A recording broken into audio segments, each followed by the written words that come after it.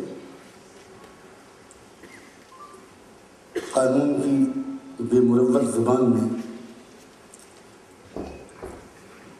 من لم يعرف احوال زمانه فهو جاہل، کہ جو انسان اپنے زمانے کے حالات سے واقف نہ ہو وہ جاہل ہے۔ چنانچہ یہاں یہ بات بھی اس اصولی بات کے سمجھنے میں معاون ہوگی کہ انسانیت کے شفیق پروردگار نے جب جب اپنی اس پیاری مخلوق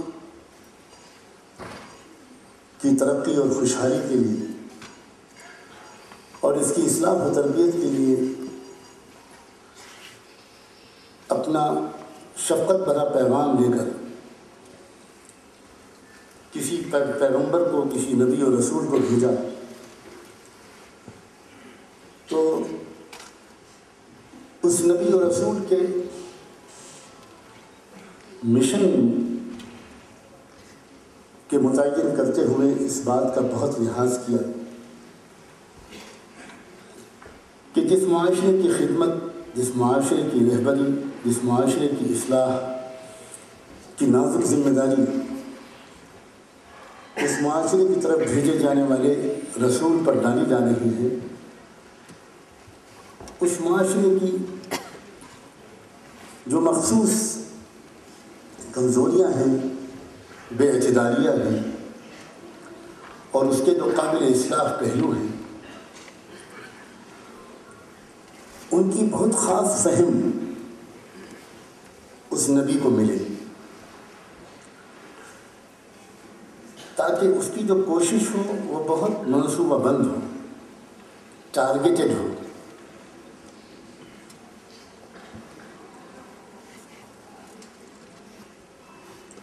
قرآن نے بڑی تفصیل کے ساتھ اس پہلو کا ذکر کیا ہے۔ قرآن کہتا ہے کہ جزیرہ عرب میں ایک قوم گزری، قوم عاد، اس کی جو اصل کمزوری تھی وہ اس کی اپنی جسمانی قوت پر بے جا ناز، من اشد منا قوہ، جو طاقت اس کو ملی تھی، جو فزیکل اسٹرینتھ کی زبردست طاقت اس کو ملی تھی، اس کو خدمت کے بجائے، تواضع کے ساتھ کمزوروں کی خدمت میں استعمال کرنے کے بجائے اس سے غلطی ہو رہی تھی جو عام طور پر طاقت کے نشے میں چور ہو جانے پر ہو جایا کرتی ہے۔ وہ یہ کہ ایک غرور، ایک تکبر، ایک کمپلیکس اس قوم کے اندر آ گیا، جس کی وجہ سے اس قوم نے اپنی خداداد طاقت کا استعمال کمزوروں کی خدمت کے بجائے ایکسپلائٹیشن اور استحصال پر کرنا شروع کیا۔ اذا بطشتم بطشتم جبارین۔ چنانچہ جو نبی اس قوم میں بھیجا گیا اس نے بہت زیادہ زور جو دیا وہ اسی پہلو کی اصلاح کی طرف۔ یہ قوم تھی جس کو قرآن قوم مدین کے نام سے یاد کرتا ہے، اس میں جو معاشرتی خرابی پھیلی تھی وہ تھی کاروبار میں دھوکہ دینا، ناپ تول میں کمی کرنا۔ چنانچہ اس نبی کی جو اصلاحی کوشش ہے، قرآن کی گواہی ہے کہ اس میں بنیادی سچائیوں توحید و رسالت کے بعد سب سے زیادہ زور جو تھا وہ اسی خرابی کی اصلاح کی طرف تھا۔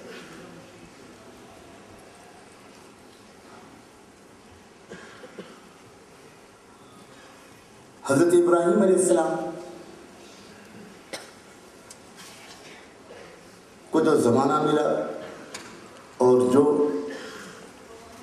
معاشرے میں ان کی ایک بڑی ضرورت تھی کہ انسانی زندگی جو ارتقاء کے مختلف مراحل سے گزرتی ہوئی ایک خاص شعوری پختگی کے مرحلے تک پہنچی تھی، اس وقت انسانی زندگی کو ایک مکمل تمدن دیا جائے جو زندگی کے مختلف پہلوؤں کو کور کرے۔ چنانچہ انسانی تاریخ اور انسانی تمدن کی تاریخ کا گہرا مطالعہ کرنے والے اس بات سے یقیناً اتفاق کریں گے کہ انسانی تمدن کو ایک مکمل شکل دینے کی اولیت کا شرف حضرت ابراہیم علیہ السلام کو حاصل تھا۔ ہماری مخصوص علمی اصطلاح میں اس کو خصال فطرت کہتے ہیں۔ میں خصال فطرت کی تعبیر کر رہا ہوں انسانی تمدن کی تکمیل یا ایک مکمل انسانی تمدن کے بنیادی اصول کی تعیین۔ یہ ذمہ داری ابراہیم علیہ السلام کی سپرد تھی۔ موسیٰ علیہ السلام کو اللہ تعالیٰ نے جس قوم میں بھیجا، جس معاشرے میں بھیجا،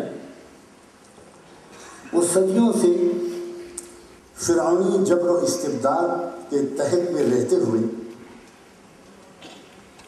غلامی کی نفسیات میں مبتلا تھی۔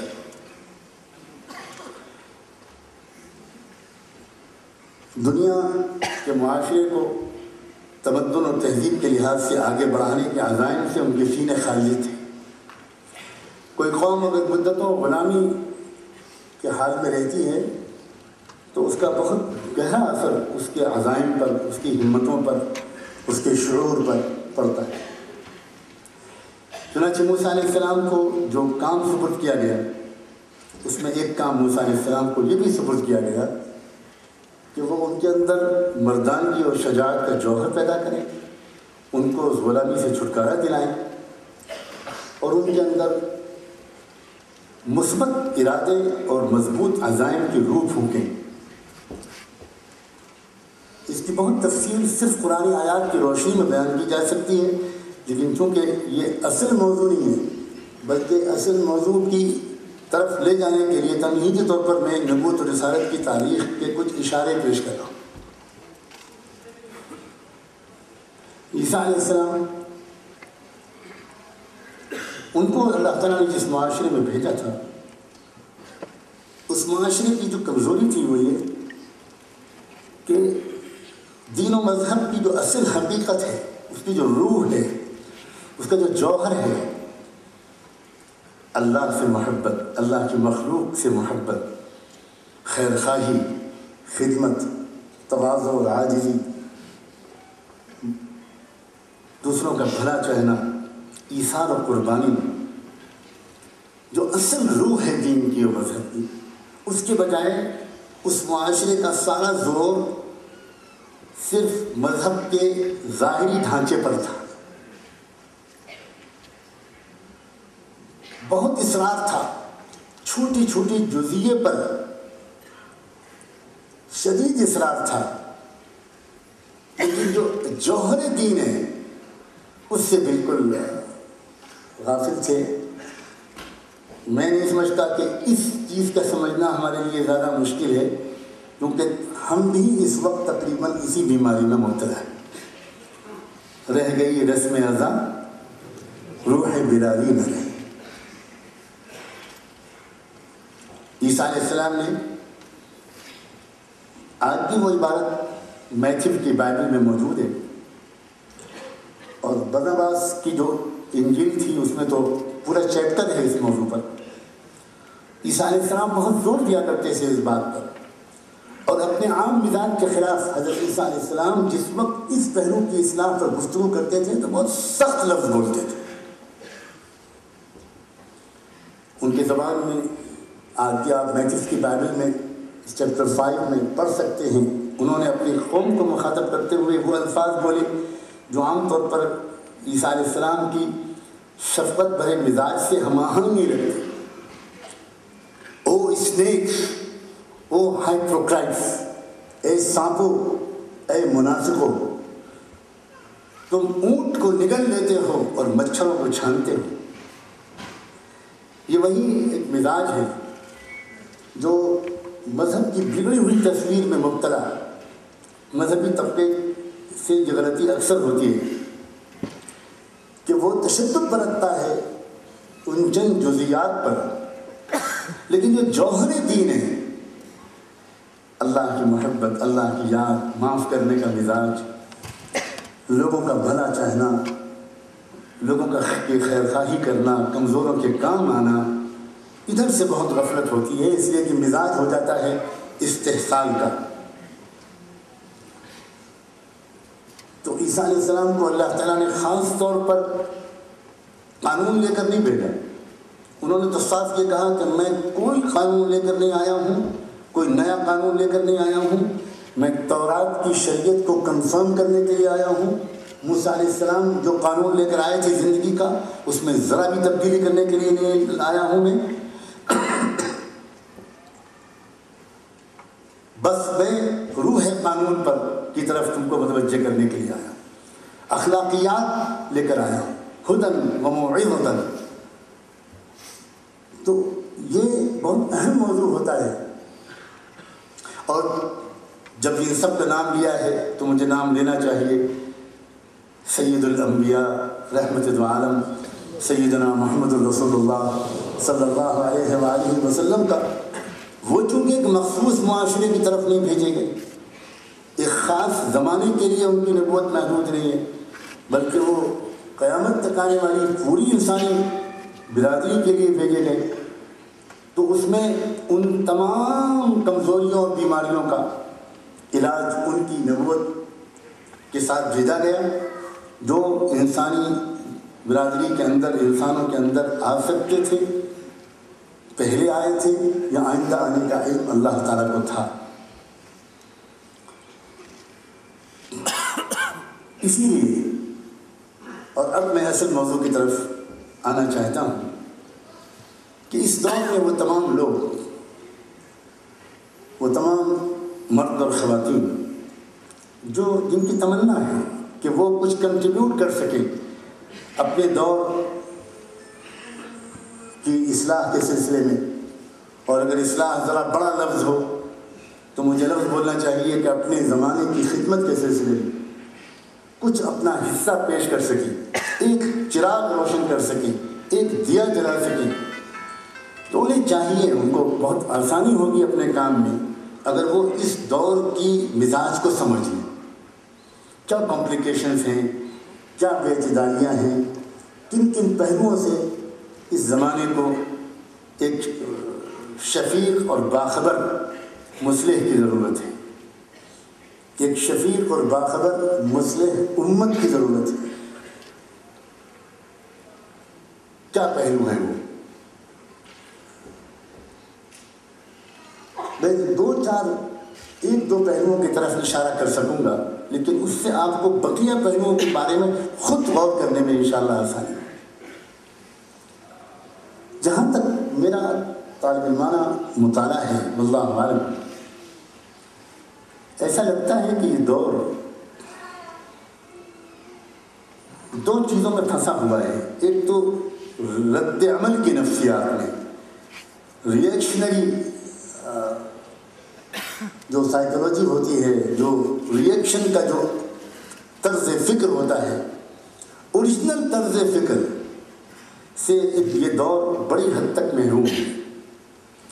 عام طور سے جو فکر مل رہی ہے وہ کسی فکر کے رد عمل میں مل رہی ہے۔ ایک فکر پیدا ہوتی ہے اور وہ کسی ایکسٹریم تک پہنچتی ہے، اس ایکسٹریم کے رد عمل میں دوسری فکر جنم لیتی ہے، وہ خود آہستہ آہستہ ایک ایکسٹریم تک پہنچ جاتی ہے۔ دو انتہا پسندانہ فکروں کے درمیان آج کا یہ معاشرہ ہچکولے کھا رہا ہے۔ ایک انسان جس کے دل میں کوئی انتقام کا جذبہ نہیں ہے، کوئی بڑائی کا احساس نہیں ہے، وہ ڈاؤن ٹو ارتھ رہتا ہے، وہ انسانوں سے بالکل پیار کرتا ہے، اپنے زمانے اور معاشرے کا اپنے کو ایک ادنا سا خادم سمجھتا ہے، وہ کبھی نفرت کی نگاہ زمانے پر نہیں ڈالتا، وہ شکایت کی نگاہ زمانے پر نہیں ڈالتا، وہ انتقام کی نگاہ زمانے پر نہیں ڈالتا، وہ غصے کی نگاہ زمانے پر نہیں ڈالتا، وہ تو اس نظر سے زمانے کو دیکھتا ہے کہ میں کہاں کس کے کام آ سکتا ہوں، کہاں خدمت کر سکتا ہوں، اور یہ نبوت کے مزاج کی خاص ادا ہے۔ انبیاء علیہ السلام اپنے زمانے کو اپنا دشمن نہیں سمجھتے تھے، انبیاء علیہ السلام کو جو رشتہ محسوس کرتے تھے اپنے زمانے کا، وہ بالکل اخوت کا رشتہ ہوتا تھا، بھائی کا رشتہ۔ اور قرآن نے بار بار یہ لفظ بولا ہے، وَإِلَىٰ عَادٍ أَخَاهُمْ هُودًا وَإِلَىٰ ثَمُودَ أَخَاهُمْ صَالِحًا۔ اللہ تعالیٰ کہتے ہیں اور ہم نے قوم عاد کی طرف بھیجا قوم عاد کے بھائی ہود کو، ہم نے قوم سمود کی طرف بھیجا قوم سمود کے بھائی صالح کو، ہم نے مدین کی طرف بھیجا مدین کے بھائی شعیب کو۔ عجیب بات ہے، اللہ تعالیٰ کہہ سکتے تھے وَإِلَىٰ عَادٍ رَسُولَهُمْ هُودًا وَإِلَىٰ عَادٍ نَبِيَّهُمْ هُودًا وَإِلَىٰ عَادٍ رَائِدَهُمْ وَقَائِدَهُمْ هُودًا۔ عربی زبان میں الفاظ کی کمی نہیں تھی، اور میں معذرت کے ساتھ مختلف زبانوں کے اساتذہ سے کہوں کہ عربی بہت مالدار زبان ہے، بقیہ زبانیں عربی زبان کے مقابلے میں زکوٰۃ کی مستحق نظر آتی ہیں، اور عربی زبان ایک رچ لینگویج ہے، ریچسٹ لینگویج ہے، بہت صاحب نصاب ہے، تو کوئی کمی نہیں تھی اللہ تعالیٰ کے پاس الفاظ۔ لیکن اللہ کے ہر لفظ کے انتخاب کرنے میں اشارے ہیں۔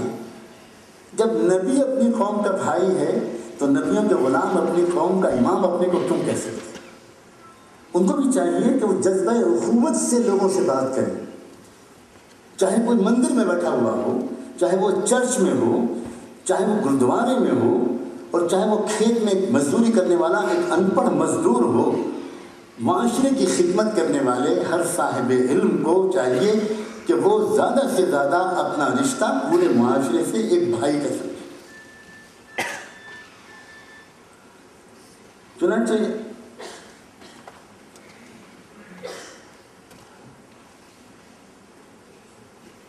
ہم اس زمانے میں اگر ہم ایک برادرانہ نظر ڈالیں، دوستانہ نظر ڈالیں اپنے معاشرے پر، تو ہمیں ایک بات بھی نظر آئے گی کہ رد عمل کا شکار ہے یہ زمانہ، اور اعتدال کی طرف واپس لانا یہ ذمہ داری ہے ان سب کی جن کو قدرت نے کچھ فہم دیا، کچھ شعور دیا، وہ کسی علمی ادارے سے وابستہ ہوئے، ان کو علم و دانش ملی، ان کو عقل ملی، ان کو سمجھ ملی، ان کی ذمہ داری ہے کہ وہ اس رد عمل کی نفسیات سے زمانے کو نکالیں، اور اس رد عمل کی نفسیات کی وجہ سے اس ریئیکشنری جو اسٹائل آف تھنکنگ ہے، جو ریئیکشنری اپروچ ہے، اس ریئیکشنری اپروچ کی وجہ سے عام طور پر جو حل پیش کیے جاتے ہیں مسائل کے، وہ کمپریہنسو نہیں ہوتے، وہ ادھورے ہوتے ہیں۔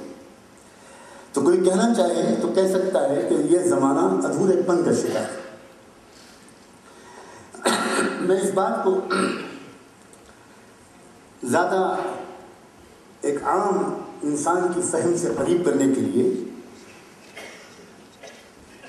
چند مثالیں پیش کرتا ہوں۔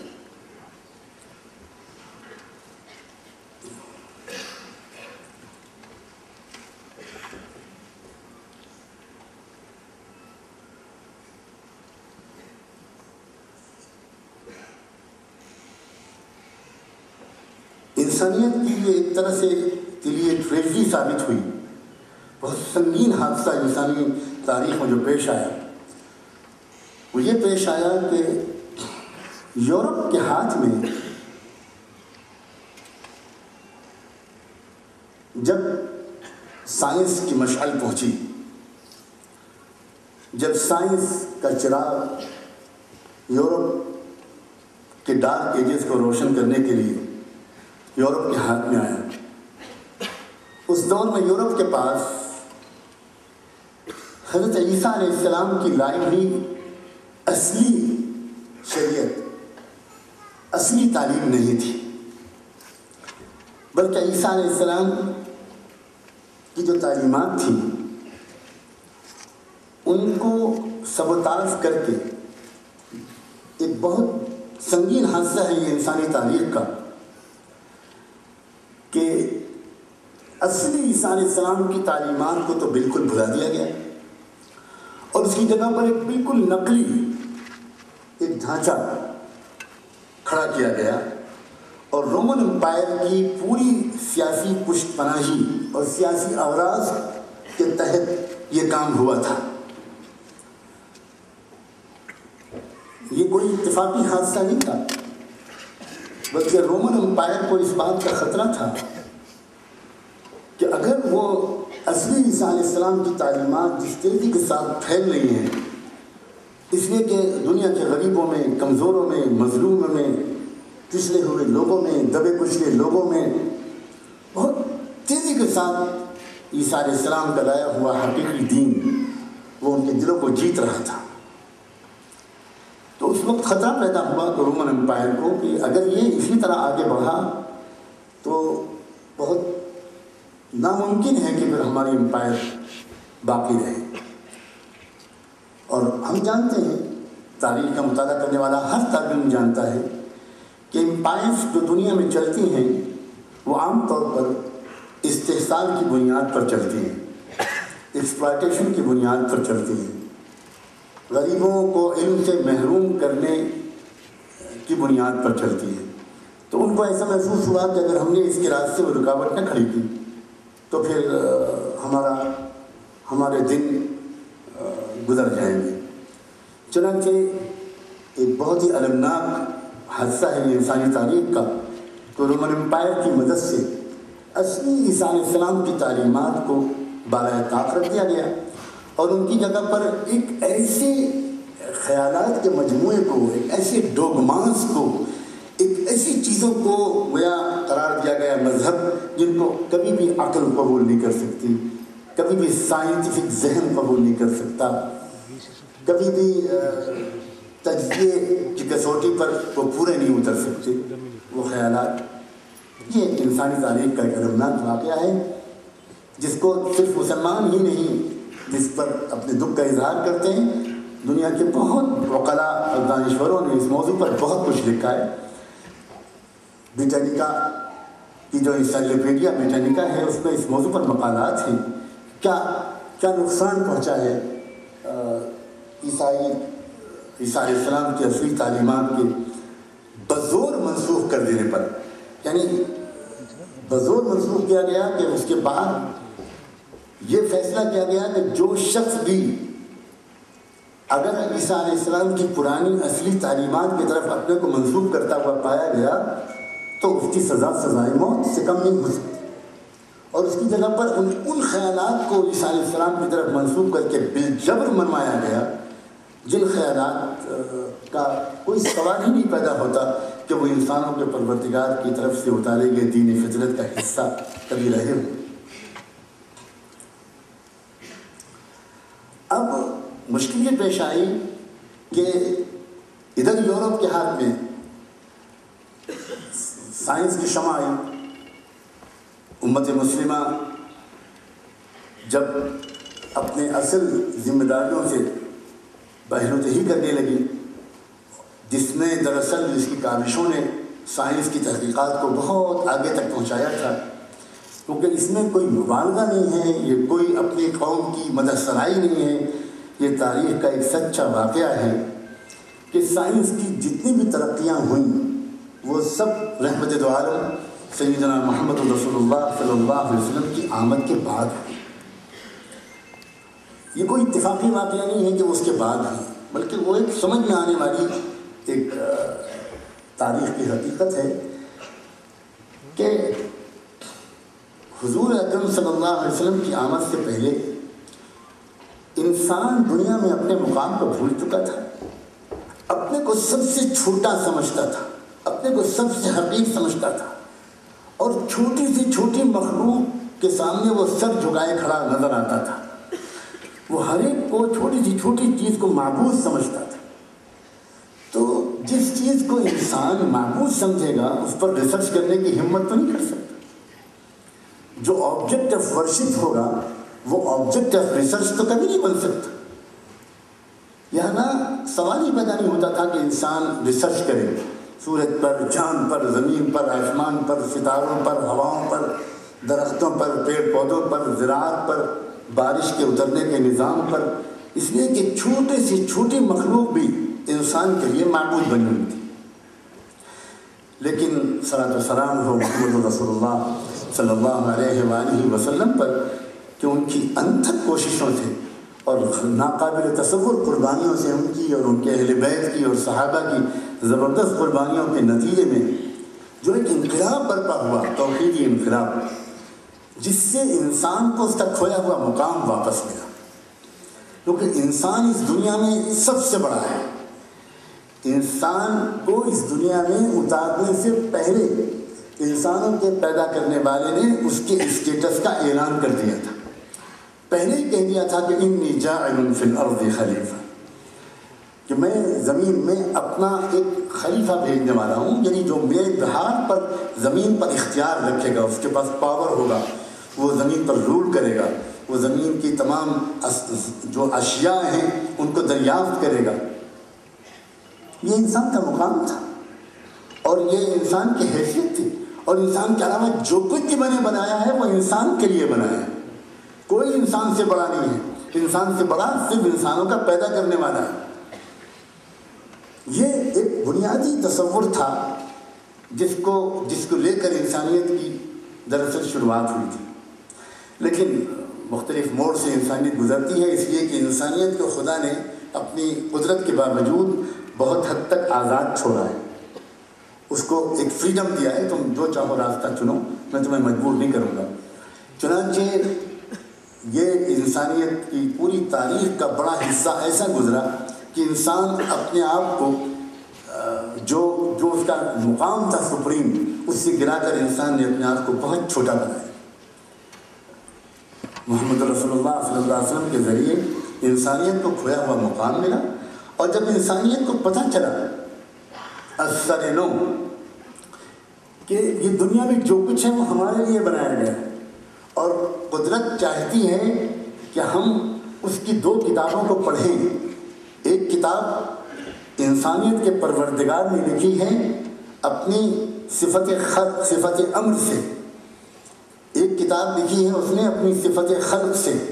ایک ہے بک آف یونیورس، ایک ہے کتاب کائنات، اور ایک ہے یہ کتاب، ایک ہے خدا کا کلام، ایک ہے خدا کا کام. محمد رسول اللہ صلی اللہ علیہ وسلم کے ذریعے انسانیت کو یہ زبردست انقلابی اور ترقی پسندانہ پروگرام ملا کہ تم کو دونوں کتابوں کا مطالعہ کرنا ہے. ایک کتاب کائنات کا مطالعہ کرنا ہے، ایک کتاب ہدایت کا مطالعہ کرنا ہے. تم کتاب کائنات کا مطالعہ کرو، تم آسمانوں پر غور کرو، تم زمین پر غور کرو، تم دیکھو کہ آسمان کیسے کھڑا ہے بغیر ستونوں کے، ایسے ستونوں کے بغیر کہ تم کو نظر نہیں آتے. کیا عجیب و غریب اشارہ ہے. ستون ہیں مگر تم کو نظر نہیں آتے. کیا اشارہ ہے اس طرف؟ سورج کی طرف دیکھو، سورج کی گردش کی طرف دیکھو، سورج کی حرکت کی طرف دیکھو، دن اور رات کے آنے جانے کی طرف دیکھو، اس زمین کے اندر پانی کے ذخیروں کو دیکھو. کہاں سے آیا ہے وہ پانی کا ذخیرہ زمین کے اندر؟ کیسے محفوظ ہوا ہے؟ یہ ہوائیں جو چلتی ہیں، جو غلبہ پیدا ہوتا ہے، یہ کس طرح زمین کے اندر سے وہ پودا نکلتا ہے؟ ماں کے پیٹ کے اندر بچے کی تخلیق کن مراحل سے گزرتی ہے؟ کس طرح اس کو وجود بخشتا ہے؟ یہ کتاب کائنات ہے.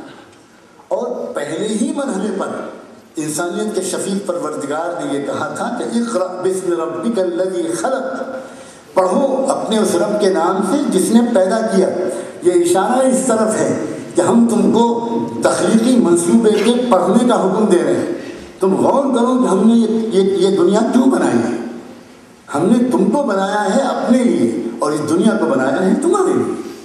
یہ ایک بالکل انقلابی تصور تھا جس سے انسانیت ماقبل بعثت محمدی واقف نہیں تھی. بھولے ہوئے تھے لوگ اس سبق کو.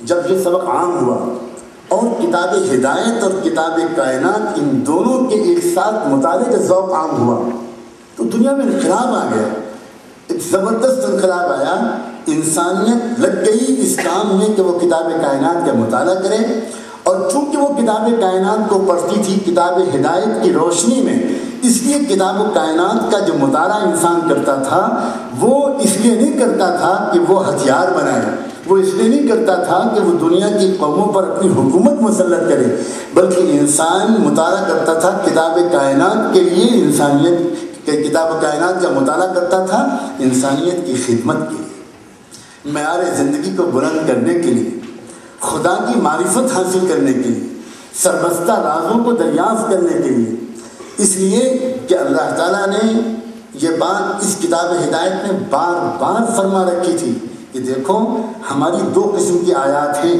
ایک وہ آیات ہیں جو اس قرآن میں ہم اتار رہے ہیں، اور ایک آیات وہ ہیں جو ہم نے اس کائنات میں پھیلا رکھی ہیں، دونوں کا نام آیات ہے۔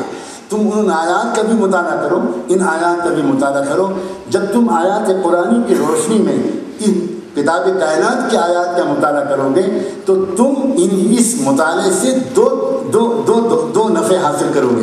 اسی مطالعے سے تم مجھ کو پہچانو گے، اسی مطالعے سے تم ایمان کی حقیقت تک پہنچو گے، اسی مطالعے کتاب کائنات کے مطالعے سے، یعنی سائنس کے علم کے ذریعے سے تم کو میری معرفت حاصل ہوگی، سائنس کے علم کے ذریعے سے تم انسانوں کی خدمت کے قابل بنتے چلے جاؤ گے۔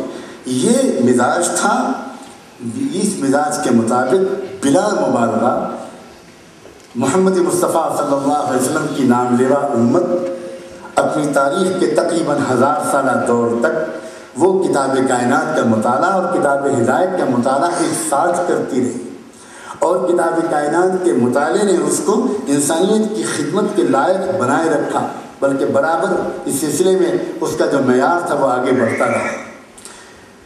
لیکن 1000 سال کے بعد انسانی تاریخ کا ورق پلٹا کرتا ہے، یہ ایک راز ہے انسانی تاریخ کا۔ 1000 سال کے بعد تاریخ کا ورق پلٹتا ہے۔ میں نے شروع میں ایک آیت مختصر سی پڑھی تھی، آیت کا ایک حصہ، کل یوم ھو فی شأن، بہت عجیب و غریب آیت ہے۔ یقین مانیں بعض مفسرین کرام نے اس آیت کی تفسیر لکھنے شروع کی، 30,000 صفحے اس آیت کی تفسیر پر لکھی، اور اس کے بعد یہ کہا کہ میں اب یہ محسوس کرتا ہوں کہ لوگ پڑھ نہ پائیں گے، اس لیے میں قلم کو روکتا ہوں، ورنہ اس آیت کی تفسیر میں 3 لاکھ صفحے لکھ سکتا ہوں۔ یہ کل یوم ھو فی شأن عجیب و غریب آیت ہے۔ ہر دن وہ رب کی الگ ایک شان ہوتی ہے، اس کا ایک الگ رنگ ہوتا ہے، اور دن خدا کے کیلنڈر میں 1000 سال کے برابر ہوتا ہے۔ ان یوما عند ربک کألف سنۃ مما تعدون۔ تو 1000 سال کے بعد انسانی تاریخ ایک نیا موڑ لیتی ہے، یہ پوری انسانی تاریخ کے مطالعے کا ایک ماسٹر کی ہے۔ ہمیشہ 1000 سال کے بعد ایک تبدیلی آتی ہے، ایک موڑ آتا ہے، وہ چاہے آرڈر سے کیاس کی طرف ہو یا کیاس سے آرڈر کی طرف ہو، وہ ترقی سے تنزلی کی طرف ہو یا تنزلی سے ترقی کی طرف ہو، یہ انسانی تاریخ میں ہمیشہ یہ تبدیلی آئی ہے۔ چنانچہ جب 1000 سال گزرے تو امت مسلمہ تھک چکی تھی، بڑھاپا اس کے عزائم میں آ چکا تھا، وہ اپنی پوزیشن کو بھول چکی، اپنے کام کو، اپنے مقام کو بھول چکی۔ عام طور سے مسلمان اس بات کو بھول گئے کہ ہم اپنے لیے پیدا نہیں کیے گئے ہیں، ہم انسانیت کی خدمت کے لیے پیدا کیے گئے۔ یہ بہت بنیادی عقیدہ تھا۔ یہ جس طرح توحید ایک بنیادی عقیدہ ہے، جیسے رسالت اور آخرت ایک بنیادی عقیدہ ہے، یقین مانے اجتماعی عقائد میں سے یہ ایک بنیادی اجتماعی عقیدہ ہے کہ کنتم خیر امۃ اخرجت للناس، تم اپنے لیے نہیں بنائے گئے ہو، تم انسانیت کے لیے بنائے گئے ہو۔ تو جب یہ شعور مسلمانوں میں عام رہا اور کتاب کائنات اور کتاب ہدایت کے مطالعہ دونوں یکساں طور پر ہوتا رہا، تو اس وقت پھر انکشافات، ایجادات، اور ہر ایجاد خدمت خلق کے نئے راستے کھولتی تھی۔ اللہ کرے ہماری یونیورسٹیاں اپنی ذمہ داری کو محسوس کر کے ریسرچ کو اس رخ پر لے کر جائیں، اور وہ ہمارے عزیز نوجوان طلبہ کو پختہ ثبوتوں کی روشنی میں یہ بات بتائیں، فخر کی نفسیات پیدا کرنے کے لیے نہیں، تکبر پیدا کرنے کے لیے نہیں، بلکہ اپنی ذمہ داری کا احساس دلانے کے لیے کہ ہم اصل میں ان آباء و اجداد کی اولاد ہیں جنہوں نے دنیا پر حکومت کرنے کو اپنا مقصد نہیں بنایا تھا، انسانیت کی خدمت کرنے کو اپنا مقصد بنایا تھا، اور جو خادم ہوتا ہے آج وہ کل کو مخدوم بن کر رہتا ہے۔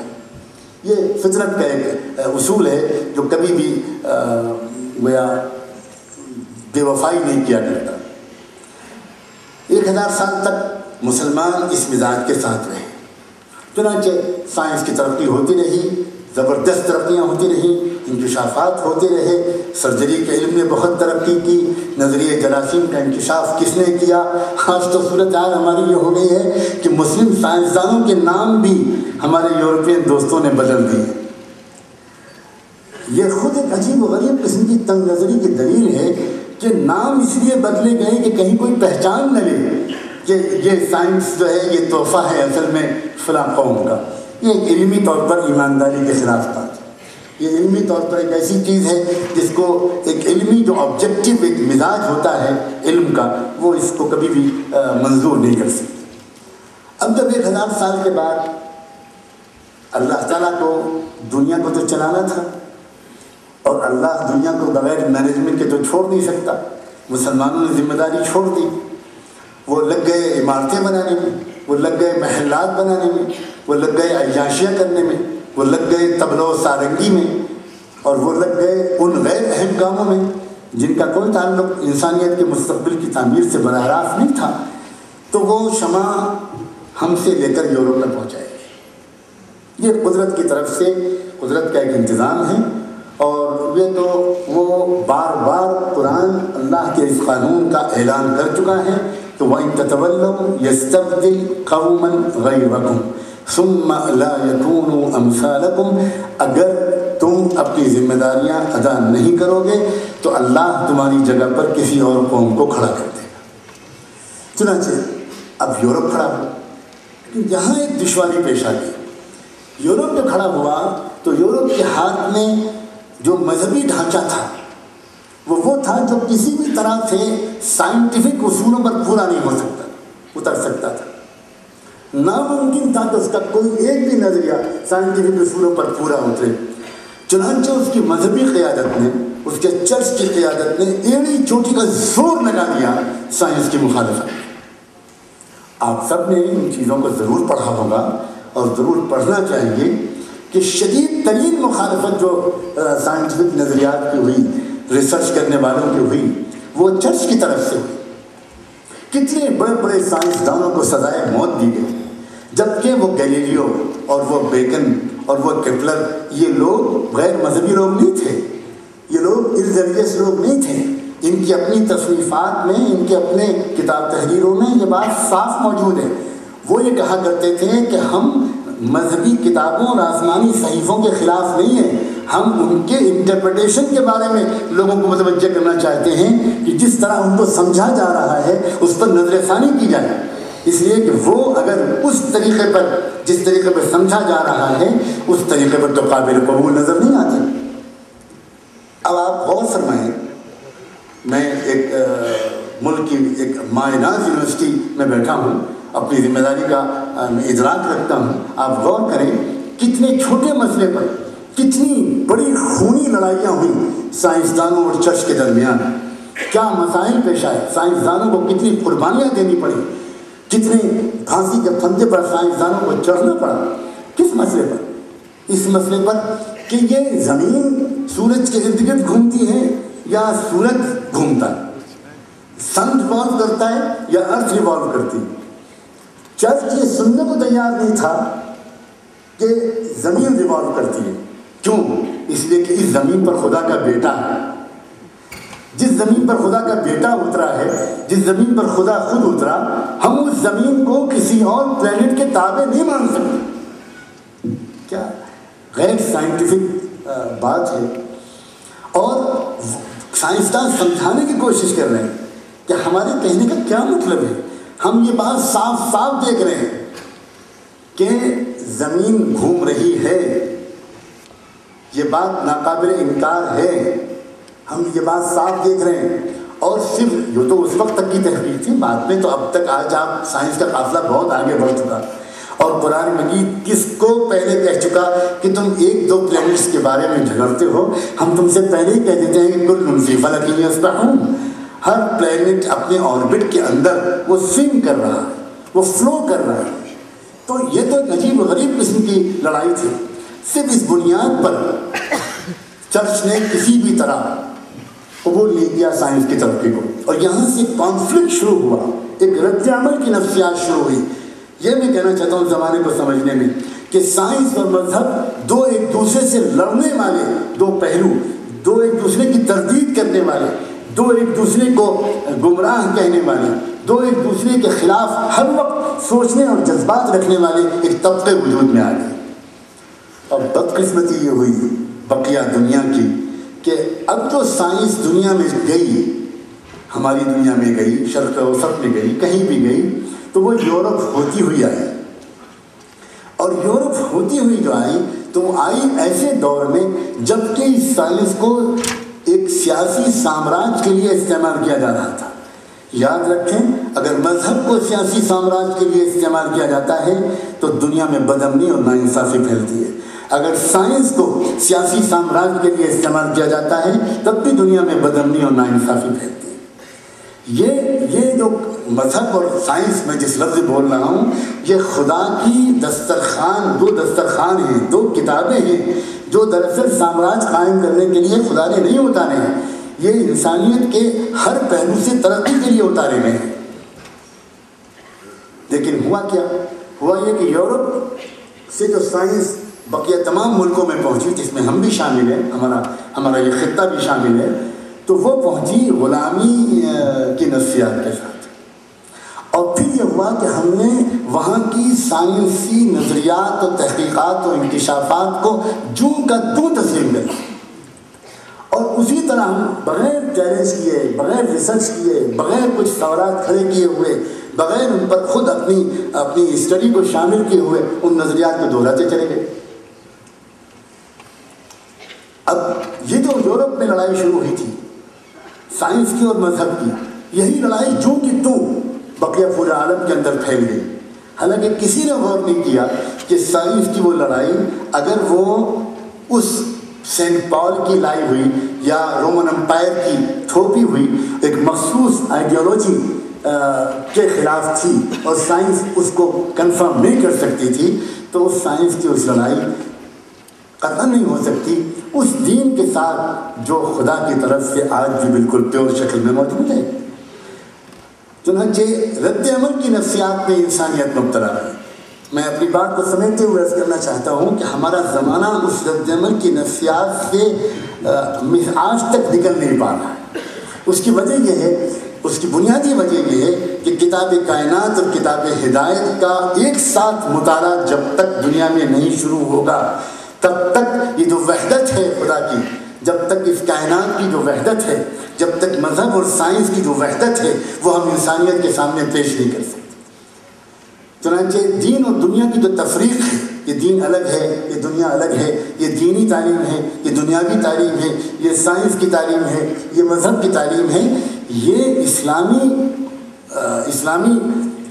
مزاج کے لحاظ سے اجنبی فکر ہے، یہ یورپ کی فکر نہیں ہوگی اور آج بھی ہے، لیکن اسلام تو سرے سے اس تفریق کو تسلیم ہی نہیں کرتا۔ چنانچہ یہ جو اس وقت کا جو زمانہ ہے، اس زمانے کی جو کمزوری اور بیماری ہے، جو قابل اصلاح پہلو ہے، بہت قابل اصلاح پہلو ہے، جس میں بے اعتدالی ہے، وہ دراصل یہی رد عمل کی نفسیات ہے۔ مذہب والوں پر رد عمل ہے سائنس والوں کے اس رویے کا، سائنس والوں پر رد عمل ہے مذہب والوں کے اس رد عمل کا، اور بالآخر یورپ نے جب دیکھا کہ ڈومینیٹ کر رہی ہے سائنس، ڈومینیٹ کر رہی ہے اور چرچ سمٹ گیا، تو انہوں نے آپس میں ایک صلح کی کہ بھائی ہم چرچ جو ہے اپنا الگ ایک ڈومین بنا لیتے ہیں، ہم اس کے اندر بالکل محدود رہتے ہیں، اور تم کو ہم دنیا میں موقع دیتے ہیں، جو چاہو کرو، تم ہم کو چیلنج نہ کرو، ہم تم کو چیلنج نہ کریں۔ اور دونوں الگ الگ بالکل متضاد باتیں ایک مان رہے ہیں اور منوا رہے ہیں، اور یہ ایک عجیب و غریب حیرت کی بات ہے کہ ایک وہی شخص جب سائنس کے لیب میں جاتا ہے تو وہ کچھ اور کہتا ہے، اور جب وہی شخص کسی چرچ میں جاتا ہے تو وہ کچھ اور کہتا ہے، اور وہ اس بات پر نظر ثانی کرنے کے لیے بھی تیار نہیں، غور کرنے کے لیے بھی تیار نہیں، وہ فوراً کہنے لگتا ہے کہ بھئی یہ عقیدے کا مسئلہ ہے، یہ تو فیت کا مسئلہ ہے، یہاں کوئی غور و فکر نہیں چلتا۔ یہ اسلامی نقطہ نظر سے اور بالکل ناقابل قبول چیز ہے۔ قرآن بار بار زور دیتا ہے، بار بار تفکر پر زور دیتا ہے، سوچنے سمجھنے پر زور دیتا ہے، مشاہدہ کائنات پر زور دیتا ہے۔ قرآن اس پر زور دیتا ہے کہ چل پھر کر غور کرو، دیکھو تم ملکوت السماوات والارض کا معائنہ کرو اور دیکھو۔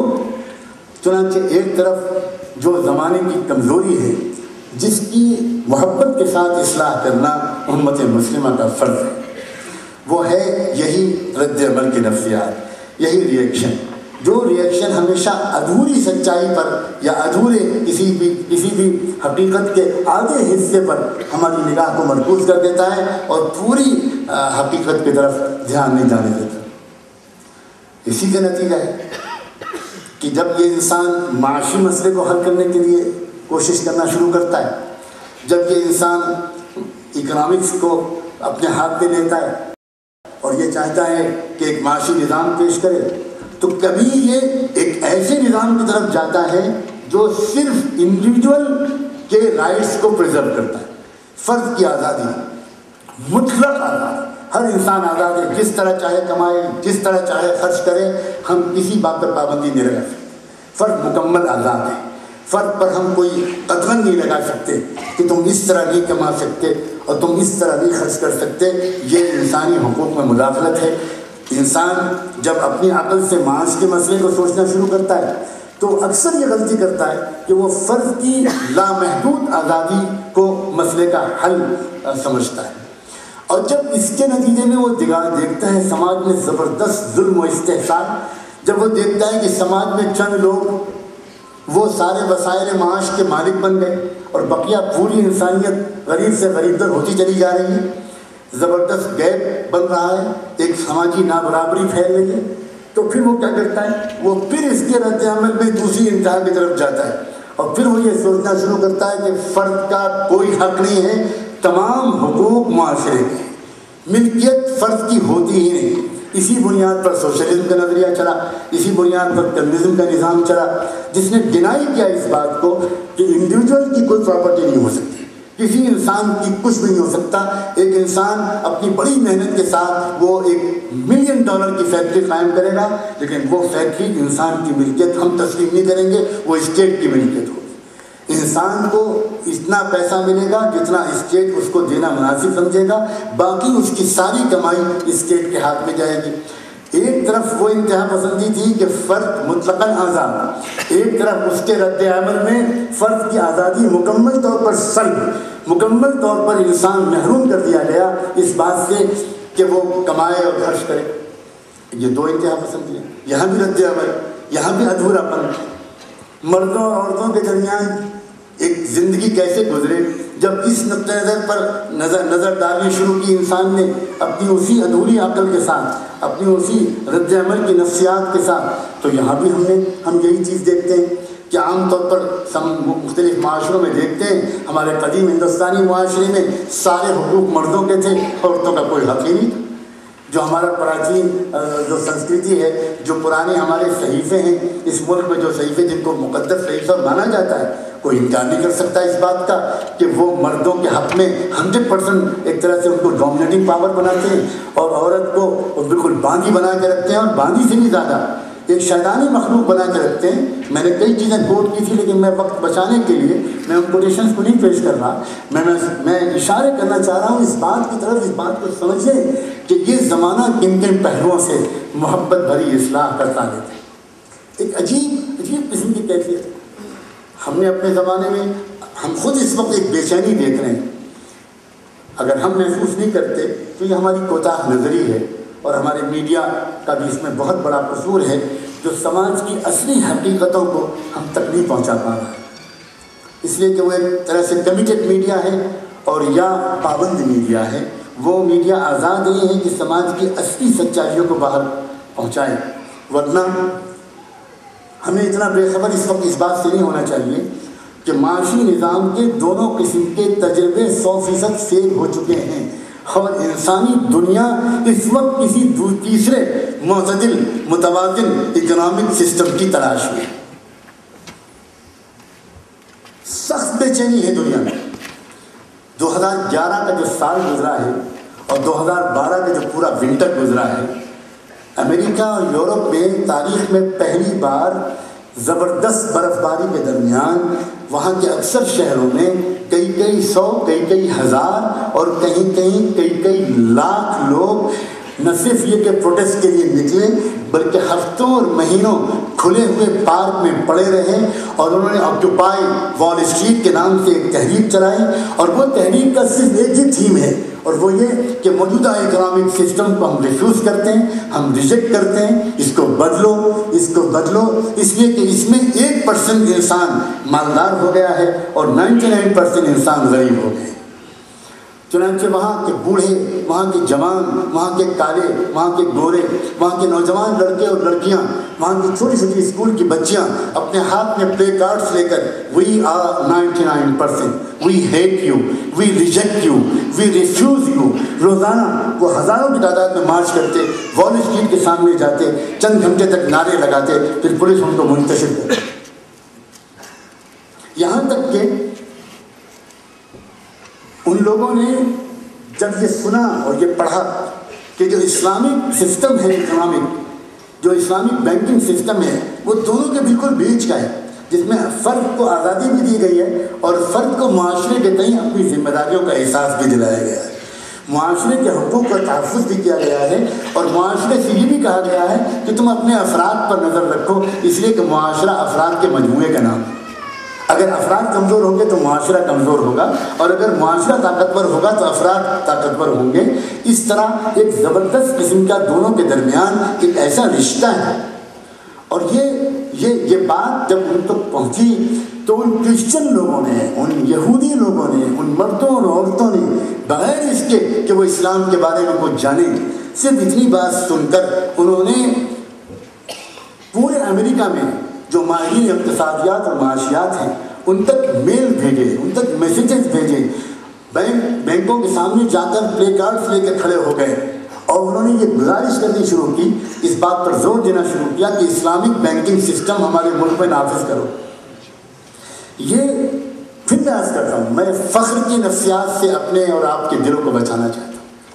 یہ فخر کی نفسیات سے کہنے کی چیز نہیں ہے، یہ اس لیے میں نہیں کہہ رہا ہوں کہ ہم تھوڑا خوش ہو جائیں، نہیں، ہم کو احساس ہونا چاہیے کہ زمانہ کن کن پہلوؤں سے ہماری محبت بھری، دانش بھری، حکمت بھری اور بصیرت بھری نظر کا محتاج ہے اور منتظر ہے۔ کیا صورتحال ہے اس وقت پورے انسانی معاشرے میں؟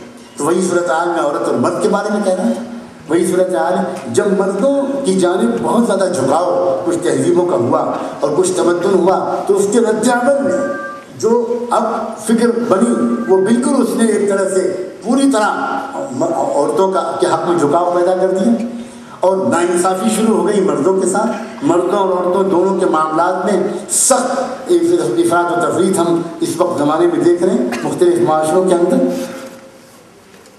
آزادی کا نام بلند کیا گیا، تو اس کے نتیجے میں فیملی سسٹم ٹوٹنے لگا۔ ہر انسان کو آزادی ہے، جس سے چاہے ملے، جو چاہے کرے۔ شادیاں مہنگی ہونے لگی، شادیوں کے نتیجے میں ذمہ داریاں پڑتی ہیں، اس لیے لوگ شادیوں کو اوائڈ کرنے لگے، اور بغیر شادیوں کے ایک لیونگ پارٹنر کا دنیا میں فیشن چل پڑا، اور پھر اس کے نتیجے میں ایسے بچوں کا وجود تیزی کے ساتھ بڑھنے لگا جن کے کوئی پیرنٹس نہیں ہیں، جن کو کوئی ٹیک کیئر کرنے والا نہیں ہے۔ اس سے بہت سے سوشل مسائل اور پیدا ہوئے، اخلاقیات کے لالے پڑ گئے، جرائم پیشہ لوگ سماج کے اندر لاکھوں کی تعداد میں بڑھ گئے۔ یہ ہے زمانہ۔ میں جس زمانے کی طرف اشارہ کر رہا ہوں، اور بھی بہت سے پہلو ہیں، لیکن میں کس پہلو کو گناؤں؟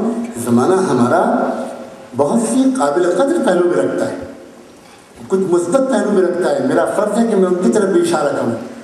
یہ زمانہ وہ ہے جس میں آپ اپنی گفتگو کر سکتے ہیں لوگوں سے، اپنی بات کہہ سکتے ہیں لوگوں سے، آپ اپنی بات لکھ سکتے ہیں، آپ اپنا کیس پریزنٹ کر سکتے ہیں، آپ لوگوں کو دعوت غور و فکر دے سکتے ہیں۔ یہ معمولی پلس پوائنٹ نہیں ہے، اس لیے ایک زمانہ وہ گزرا ہے انسانی تاریخ پر جس میں اسٹیٹ کی اجازت کے خلاف آپ کچھ بول ہی نہیں سکتے تھے، آپ کچھ سوچ ہی نہیں سکتے تھے۔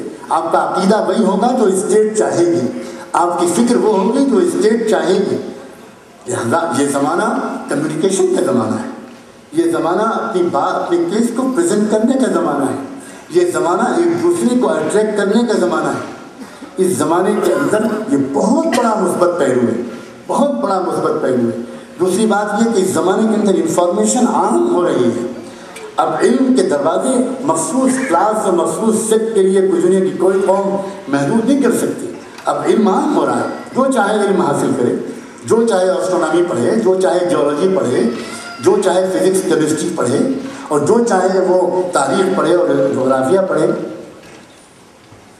یہ وہ زمانہ ہے جس زمانے کے بہت سے منفی پہلوؤں کے ساتھ یہ مثبت پہلو ہمارے کام کو آسان بھی کرتے ہیں۔ اب میں دوسرے موضوع کے دوسرے حصے کے بارے میں کچھ عرض کرنا چاہتا ہوں، اسلام کسے کہتے ہیں۔ مجھے یہ کہنے کی اجازت دیجیے بہت دکھ اور شرمندگی کے ساتھ کہ اسلام کو ٹھیک سے سمجھا نہیں جا رہا۔ میرا اشارہ صرف غیر مسلموں کی طرف نہیں ہے، میری شکایت صرف غیر مسلموں سے نہیں ہے۔ مجھے یہ اعتراف کرنا چاہیے کہ ہم خود مسلمان اکثریت، یہاں تک کہ مجھے کہنے کی اجازت دیجیے کہ ہم وہ لوگ جو اپنے کو عالم بھی کہتے ہیں، ہم میں سے بھی اکثر لوگ اسلام کو ٹھیک سے نہیں سمجھ پا رہے۔ بہت جرأت کے ساتھ میں نے یہ بات کہی ہے، آسان نہیں ہے اس بات کا اعلان کرنا۔ ہم یہ سمجھتے ہیں کہ ہم نے اگر کسی مدرسے میں تعلیم حاصل کی اور ہم کو سند مل گئی تو ہم گویا عالم ہو گئے۔ یہ ہماری سنگین غلطی ہے۔ اگر ہمارے اندر یہ احساس رہا کہ گویا کوئی ایک دن زندگی میں ایسا بھی آ سکتا ہے جس میں ہمیں مزید کچھ جاننے اور سمجھنے کی ضرورت باقی نہیں رہی، گنجائش باقی نہیں رہی، تو یہ قابل اصلاح خیال ہے، یہ قابل اصلاح خیال ہے۔ علم تو ایک ایسا ناپیدا کنار سمندر ہے کہ جس کو اگر کسی کو عمر نو بھی مل جائے اور وہ روزانہ اپنی زندگی کا بیشتر وقت وہ جاننے اور سمجھنے میں گزارے تو سچی بات یہ کسی موقع پر آ کر وہ یہ نہیں کہہ سکتا کہ مجھے جو کچھ جاننا تھا میں سب جان چکا۔ نہیں، بالکل نہیں۔ اسلام کو بہتر طریقے پر سمجھنے کی ہم سب کو ضرورت ہے۔ پھر ہمارا تو ایک عجیب و غریب المیہ ہے، جو لوگ اس وقت دنیا کو چلا سکتے ہیں، چلا رہے ہیں، جن کے سپرد ہے دنیا کی حکومتوں کو چلانا، اسٹیٹ کی مشینریز کو رن کرنا، کالج یونیورسٹیز کو چلانا، وہ ان کو تو موقع ہی نہیں ملتا کہ وہ قرآن مجید کو سمجھ سکیں، ان کو موقع ہی نہیں ملتا کہ وہ کتاب کائنات، کتاب ہدایت کا مطالعہ کر سکیں۔ اور جن کو کتاب ہدایت کے مطالعے کا موقع مل رہا ہے انہیں کتاب کائنات کے مطالعے کا موقع نہیں مل رہا۔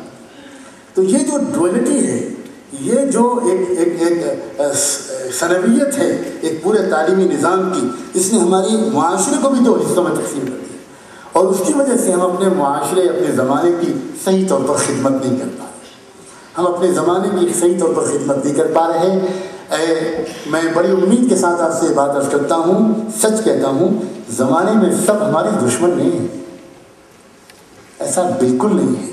ہو سکتا ہے کہ کچھ لوگ پوری دنیا کے مختلف نظام پر جو چھائے ہوئے ہیں وہ ان میں بہت منفی جذبات ہوں، ان کے صرف بہت منفی عزائم ہوں، اور ان کے اندر کچھ تنگ نظری ہو، بالکل ہو سکتا ہے، ہرگز اس کا انکار نہیں کیا جا سکتا۔ دنیا کا چپا چپا اس وقت اس بات کا گواہ ہے۔ لیکن یاد رکھیں، آج بھی عام انسان اوپن ہے، وہ بات سننا چاہتے ہیں، وہ بات جاننا چاہتے ہیں۔ اگر وہ بات ہم تک تہذیب و شائستگی کے ساتھ پہنچائی جائے، محبت اور حکمت کے ساتھ پہنچائی جائے، دلائل کی روشنی میں پہنچائی جائے، اپنائیت کے ساتھ پہنچائی جائے، منفی جذبات سے پاک ہو کر بالکل بصیرت کے ساتھ وہ اس زمانے کے سامنے اسلام کو پیش کر سکے۔ اسلام کیا ہے؟ اسلام آپ دیکھیں، ہر چھوٹے بڑے مسئلے میں اسلام نے جو بھی مسئلے کا حل پیش کیا ہے وہ بالکل فطری حل ہے، بالکل معتدل حل ہے، نہ اس میں دائیں طرف جھکاؤ ہے، نہ اس میں بائیں طرف جھکاؤ ہے، نہ اس میں کوئی ریئیکشن ہے، نہ اس میں کوئی رد عمل ہے۔ اور یہاں پر میں یہ کہنے کی ضرورت محسوس کرتا ہوں کہ رد عمل کی نفسیات سے بچنا ہر ایک کے لیے ممکن بھی نہیں ہے۔ رد عمل کی نفسیات سے بچ سکتا ہے صرف نبی اور رسول۔ اس کی وجہ یہ ہے کہ نبی اور رسول جو مسئلے کا حل پیش کرتا ہے وہ کسی ریئیکشنری موڈ میں آ کر نہیں پیش کرتا، بلکہ وہ آسمانی رہنمائی کے مطابق پیش کرتا ہے۔ قرآن مجید نے اسی کے بارے میں اشارہ فرمایا کہ وَمَا يَنطِقُ عَنِ الْهَوَىٰ إِنْ هُوَ إِلَّا وَحْيٌ يُوحَىٰ۔ یہ نبی اور رسول جو کچھ بھی کہتے ہیں یہ اپنی نفسانی جذبات کی تعبیر نہیں کرتے، بلکہ جو اللہ کی طرف سے ان کو ملتا ہے۔ خود اللہ تو ریئیکشنری موڈ میں نہیں آتا، اللہ تو کبھی رد عمل میں نہیں آتا۔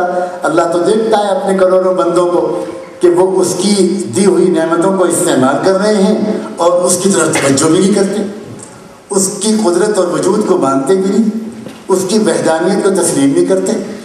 وہ صرف اس کی دی ہوئی نعمتوں کو استعمال کرنے کے باوجود نہ جانے کس کس اور کو خدا کی نظر سے دیکھتے ہیں۔ اللہ دیکھتا ہے اور پوری صبر و برداشت کے ساتھ دیکھتا ہے۔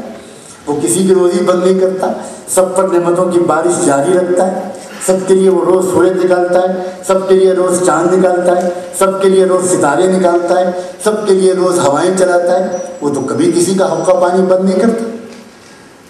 تو جب اللہ صبور ہے، جب اللہ حلیم ہے، اور صبور اور حلیم وہ غصے کی نفسیات میں مبتلا نہیں ہوا کرتا، وہ ریئیکشنری موڈ میں نہیں آیا کرتا، تو اس کی طرف سے جو بھی رہنمائی اترتی ہے وہ رہنمائی اترتی ہے پورے اعتدال کے ساتھ، سلامت فکر کے ساتھ، بصیرت کے ساتھ۔ قل هذه سبیلی ادعو الی اللہ علی بصیرۃ انا ومن اتبعنی۔ اللہ تعالیٰ نے اپنے محبوب رسول محمد رسول اللہ صلی اللہ علیہ وآلہ وسلم سے فرمایا، اے میرے پیارے نبی آپ اس بات کو کہیے، ادعو الی اللہ علی بصیرۃ، میں اللہ کی طرف جو بلا رہا ہوں ایک بصیرت اور ویژن کی بنیاد پر بلا رہا ہوں، انا ومن اتبعنی، اور یہ جو بلانے کا کام ہے یہ میرا بھی ہے اور ہر اس شخص کا ہے جو مجھے تسلیم کرتا ہو اپنا رہنما، جو میرا اتباع کرتا ہو۔ اس کا مطلب یہ ہوا کہ بحیثیت مجموعی پورے مسلم معاشرے کی ذمہ داری ہے، یہ صرف چند مولویوں کی ذمہ داری نہیں ہے۔ چند مولوی اس بوجھ کو اپنے کندھے پر نہیں اٹھا سکتے، یہ پوری مسلم معاشرے کی ذمہ داری ہے۔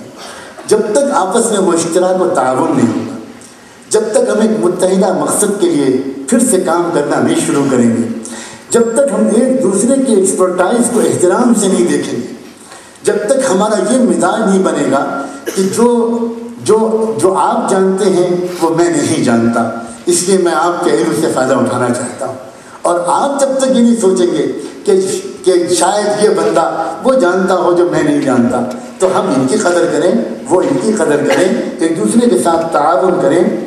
جب یہ مزاج ہمارے اندر پھیلے گا، اب جو وقت کی ضرورت ہے، زمانے کی ضرورت ہے، اس کے بغیر کوئی نہیں ہو پائے گی۔ اسلام نے جو مسائل کا حل پیش کیا ہے وہ انتہائی معتدل اور مطابق فطرت ہے۔ اسلام ایک طرف یہ کہتا ہے کہ اپنی نظروں کو نیچا رکھو، اسلام ایک طرف یہ کہتا ہے کہ عورت خدا کا روپ ہے۔ اللہ تعالیٰ کی جو تشبیہ دی گئی ہے احادیث میں، حضور اکرم صلی اللہ علیہ وسلم نے اللہ کی شفقت اور محبت کی جو تشبیہ دی ہے وہ باپ کی محبت سے نہیں دی ہے، ماں کی محبت سے دی۔ کوئی لطافت ہے اس تشبیہ میں۔ زبان نبوت اگر کوئی لفظ چنتی ہے، کوئی مثال چنتی ہے تو اس میں کچھ گہرائیاں ہیں، بہت دورس اشارے ہیں۔ اب وہ ہستی جس کو ماں بننا ہے، گویا جس کو انسانی معاشرے کو جسمانی وجود ہی نہیں دینا بلکہ اس کو روحانی وجود دینا ہے، اخلاقی وجود دینا ہے۔ اب ظاہر ہے کہ اس عورت کو کن لطیف روحانی اخلاقیات کا حامل ہونا چاہیے، کتنے پاک کردار کا حامل ہونا چاہیے، کتنی محفوظ ہونی چاہیے اس کی نفسیات گندے خیالات سے، نامناسب صحبتوں سے، کتنی بلند اس کی نگاہوں کا افق ہونا چاہیے تبھی تو وہ انسانی معاشرے کو اچھے انسان سپلائی کرے گی، اچھے افراد دے گی۔ جس دن سے عورت کا استحصال شروع ہوا اور جس دن سے عورت کا عورت پناہ چھینا گیا اور جس دن سے عورت کی چادر عصمت اتاری گئی، جس دن سے عورت کو بے حیا اور بے حجاب بنایا گیا، جس دن سے مرد اور عورت کے اختلاط کا آغاز کیا گیا، انسانی معاشرہ اخلاقی اور روحانی قدروں کے لحاظ سے روزانہ زوال پذیر ہے۔ ساری دنیا کی حقیقت تسلیم کرنے پر مجبور ہے۔ چند سال پہلے کی بات ہے، BBC ٹیلی ویژن نے ایک پروگرام آرگنائز کیا جس وقت پہلی مرتبہ فرانس کی حکومت نے اسکارف کو بین کیا تھا اور یہ کہا تھا کہ کوئی لڑکی اور کوئی عورت سر ڈھک کر نہیں آ سکتی، نہ اسکول میں، نہ کالج میں، نہ کسی آفس میں۔ تو اس وقت ایک پورا عجیب و غریب ایک ٹاپک چھا گیا تھا پورے یورپ میں اور پوری تھنکنگ دنیا میں، پردے کا مسئلہ، حجاب کا مسئلہ۔ تو BBC کے ٹیلی ویژن چینل نے ایک پروگرام، ایک ڈیبیٹ آرگنائز کیا اور اس ڈیبیٹ کا خاص جو ٹاپک تھا وہ یہی تھا، حجاب کا مسئلہ۔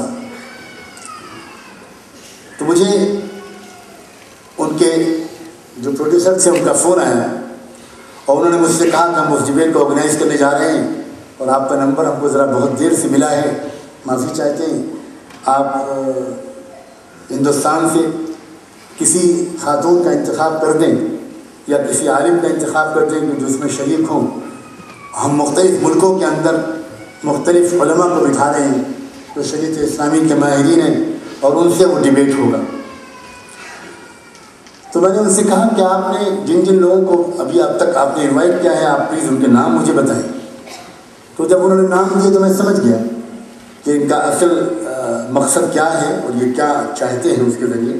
تو میں نے ان سے کہا کہ میری رائے تو یہ تھی کہ آپ نے اس میں صرف ایک لیڈی کو بٹھایا ہے، یہ مسئلہ تو خواتین کا ہے، اس لیے آپ، میری رائے یہ ہے کہ اس میں آپ یورپ کی جو خواتین ہیں ان کو موقع دیں، اس لیے کہ مسئلہ وہاں سے شروع ہوا ہے، تو آپ وہاں کی جو لیڈیز ہیں ان کو موقع دیں کہ وہ اپنے نقطۂ نظر کا اظہار کریں کہ وہ کیا سمجھتی ہے حجاب کے بارے میں، ان کی کیا رائے ہے، ان کے کیا ایکسپیرینس ہے، پرسنل تجربہ کیا ہے ان کا۔ تو اس اینکر نے کہا، اس شخص نے کہا، پروڈیوسر نے، کہ بہت صحیح رائے آپ کی، لیکن ہم لوگ جو ہمارے پاس لسٹ اویلیبل تھی ہم نے اپنے عربی ڈپارٹمنٹ سے اسکالرس مانگے، انہوں نے ہم کو جو نام دیے اس کے لحاظ سے ہم نے ان سے بات کی، لیکن اگر آپ اس میں ایڈ کرنا چاہیں تو ہم 2-3 لیڈیز کو موقع دے سکتے ہیں۔ یہ آپ بالکل ٹھیک بات کہہ رہے ہیں۔ چنانچہ میں نے کہا کہ آپ مجھے تھوڑا سا وقت دیں، میں تھوڑی دیر کے بعد آپ کو کچھ نام بتاؤں گا، اور آدھے گھنٹے کے اندر میں نے 2-3 خواتین سے جو یورپ کی یونیورسٹیوں میں پڑھتی ہیں یا پڑھاتی ہیں ان کے میں نے فون کیے اور ان سے کہا کہ یہ مسئلہ ہے، اگر آپ تیار ہو تو میں آپ کا نام سجیسٹ کروں اور آپ کا نمبر دے دوں تاکہ وہ آپ سے رابطہ قائم کریں۔ وہ چونکہ ایک روحانی علمی محبت مجھ سے رکھتی ہیں، بہت تعلق رکھتی ہیں، اور ان کی زندگیوں میں ایک انقلاب آیا ہے، ایسا انقلاب کہ میں رش کرتا ہوں ان کے انقلاب پر۔ تو میں نے جب ان سے کہا تو انہوں نے کہا اگر آپ کا حکم ہے تو ہم تیار ہیں، ہم اس کے لائق تو نہیں ہیں لیکن ہم آپ ہی سے پوچھیں گے کہ ہم کو کس طرح بات کرنی چاہیے، لیکن ہم تیار ہیں۔ بہرحال اللہ کا بہت میں شکر گزار ہوں اللہ تعالیٰ کا کہ وہ میری تجویز منظور ہو گئی، اور میں نے پھر ان کے بعد ان کے چیف پروڈیوسر سے بات کر کے یہ بھی کہا کہ میری رائے یہ ہے کہ آپ پروگرام کی ترتیب اس طرح کی بنائیں، پہلے ان خواتین کو موقع دیں کہ وہ اپنے احساسات رکھیں، اپنی رائے پیش کریں، اس کے بعد آپ اسکالر سے اس میں رائے لیں۔ اس نے اللہ کا کرم ہے کہ یہ بات بھی مان لی اور چنانچہ موقع دیا بات کرنے کا۔ تو ان دونوں خواتین نے، یا تینوں خواتین نے، ایک ملیشیا یونیورسٹی میں تھی، ایک آکسفورڈ میں تھی، اور ایک امریکہ میں کسی یونیورسٹی میں تھی، ان لوگوں نے جو بھی بات کی تو بہت ہی سائنٹیفک دلائل کے ساتھ، اسٹیٹسٹکس کے ساتھ انہوں نے بات کی۔ انہوں نے کہا کہ جو کچھ انہوں نے کہا میں اس کا خلاصہ بتاتا ہوں کہ ہماری سمجھ میں نہیں آتا کہ ایک طرف آپ کہتے ہیں اپنے ملک کو سیکولر اور لبرل، ایک طرف آپ کہتے ہیں کہ ہم کسی کا ڈریس کوڈ فکس نہیں کر سکتے، ہم کسی کے ڈریس پر پابندی نہیں لگا سکتے، ہم بالکل لیبرٹی اور فریڈم دینا چاہتے ہیں کہ لوگ جو چاہیں کریں، لیکن ہماری سمجھ میں نہیں آتا کہ پھر جو لڑکی اپنے سر کو ڈھکنا چاہے اس کو جو آپ منع کرتے ہیں تو کیا اس کے ذاتی ارادے میں اور ذاتی حقوق میں یہ مداخلت نہیں؟ ایک بات تو میں آپ سے قانونی فار اٹھانا چاہتی ہوں، اصولی دوسری بات یہ کہ پھر اس نے پورے اسٹیٹسٹکس پیش کیے. اس نے کہا کہ دیکھیے کیا حالت ہے اس وقت. ہم خود یورپین عورتیں ہیں, ہم خود یہیں رہے ہیں, یہیں پلے ہیں, یہیں پیدا ہوئے ہیں, یہیں پلے بڑھے ہیں, اور ہماری بھی زندگی ایک زمانے میں کسی اور طرح کی گزرتی تھی. لیکن اب ہم آپ کو کیا بتائیں, یہ جو اسٹیٹسٹکس پڑھیے. دیکھیے سویڈن کا جو لیٹسٹ رپورٹ ہے وہ یہ بتاتی ہے کہ 63% بچے وہاں پر غیر قانونی ماں باپ سے پیدا ہوئے. یہ جو رجحان ہے یورپ کا, یہ جو جس طرف جا رہا ہے یورپ, کیا آپ محسوس نہیں کرتے کہ آگے چل کر یورپ زبردست اخلاقی بحران کا بھی شکار ہوگا, معاشی بحران کا بھی شکار ہوگا, نفسیاتی بحران کا بھی شکار ہوگا, صحت کے اعتبار سے بھی یہاں بہت بڑے بڑے مسائل پیدا ہوں گے. دنیا میں کسی علاقے کے اندر دماغی بیماریاں اتنی زیادہ عام نہیں ہیں جتنی امریکہ اور یورپ میں ہیں. دنیا میں کسی علاقے کے اندر روحانی طور پر انسان امن و سکون سے اتنا محروم نہیں ہے جتنا اس ملک میں ہے. دنیا میں کسی جگہ پر کوئی بھی لڑکی اپنے آپ کو اتنا زیادہ غیر محفوظ نہیں سمجھتی جتنے ہم یہاں سمجھتے ہیں. ہمیں شرم آتی ہے یہ کہتے ہوئے کہ ہم چرچ بھی جایا کرتے تھے تو وہاں بھی ہماری عزتوں سے کھیلا جاتا تھا. ہم اسکول کالج جاتے ہیں, وہاں بھی ہم اپنے آپ کو محفوظ نہیں پاتے. کیسے آپ لوگ یہ بات کر رہے ہیں, کس طرح کی بات آپ کر رہے ہیں؟ آپ شرعی اور فقہی بحثوں میں پڑھ رہے ہیں کہ سر کا ڈھکنا ضروری ہے کہ نہیں پڑھ رہے ہیں. میں اس سے بہت پہلے آپ سے کہتی ہوں کہ آپ اس ڈیبیٹ کا انداز یہ رکھیں, کیا ان باتوں پر بحث کرنا, کیا یہ قانون بنانا ہمارے آزادی میں مداخلت نہیں ہے؟ اور کیا موجودہ تجربوں سے سبق لینا, کیا یورپ نہیں چاہتا کہ موجودہ لوگوں سے سبق لے؟ اللہ اکبر. اس کے بعد میں خاموش بیٹھا دیکھتا رہا اس ڈیبیٹ کو.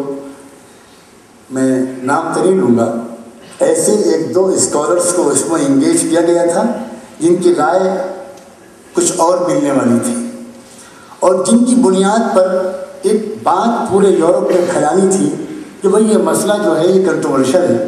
یہ کوئی سب لوگ متفق نہیں ہیں کہ سر کا ڈھکنا ضروری ہے, سب اس بات پر کوئی اصرار نہیں کرتے. کچھ لوگ یہ بھی کہتے ہیں, علماء ہیں وہ, جن کے نزدیک سر کا ڈھکنا ضروری نہیں ہے.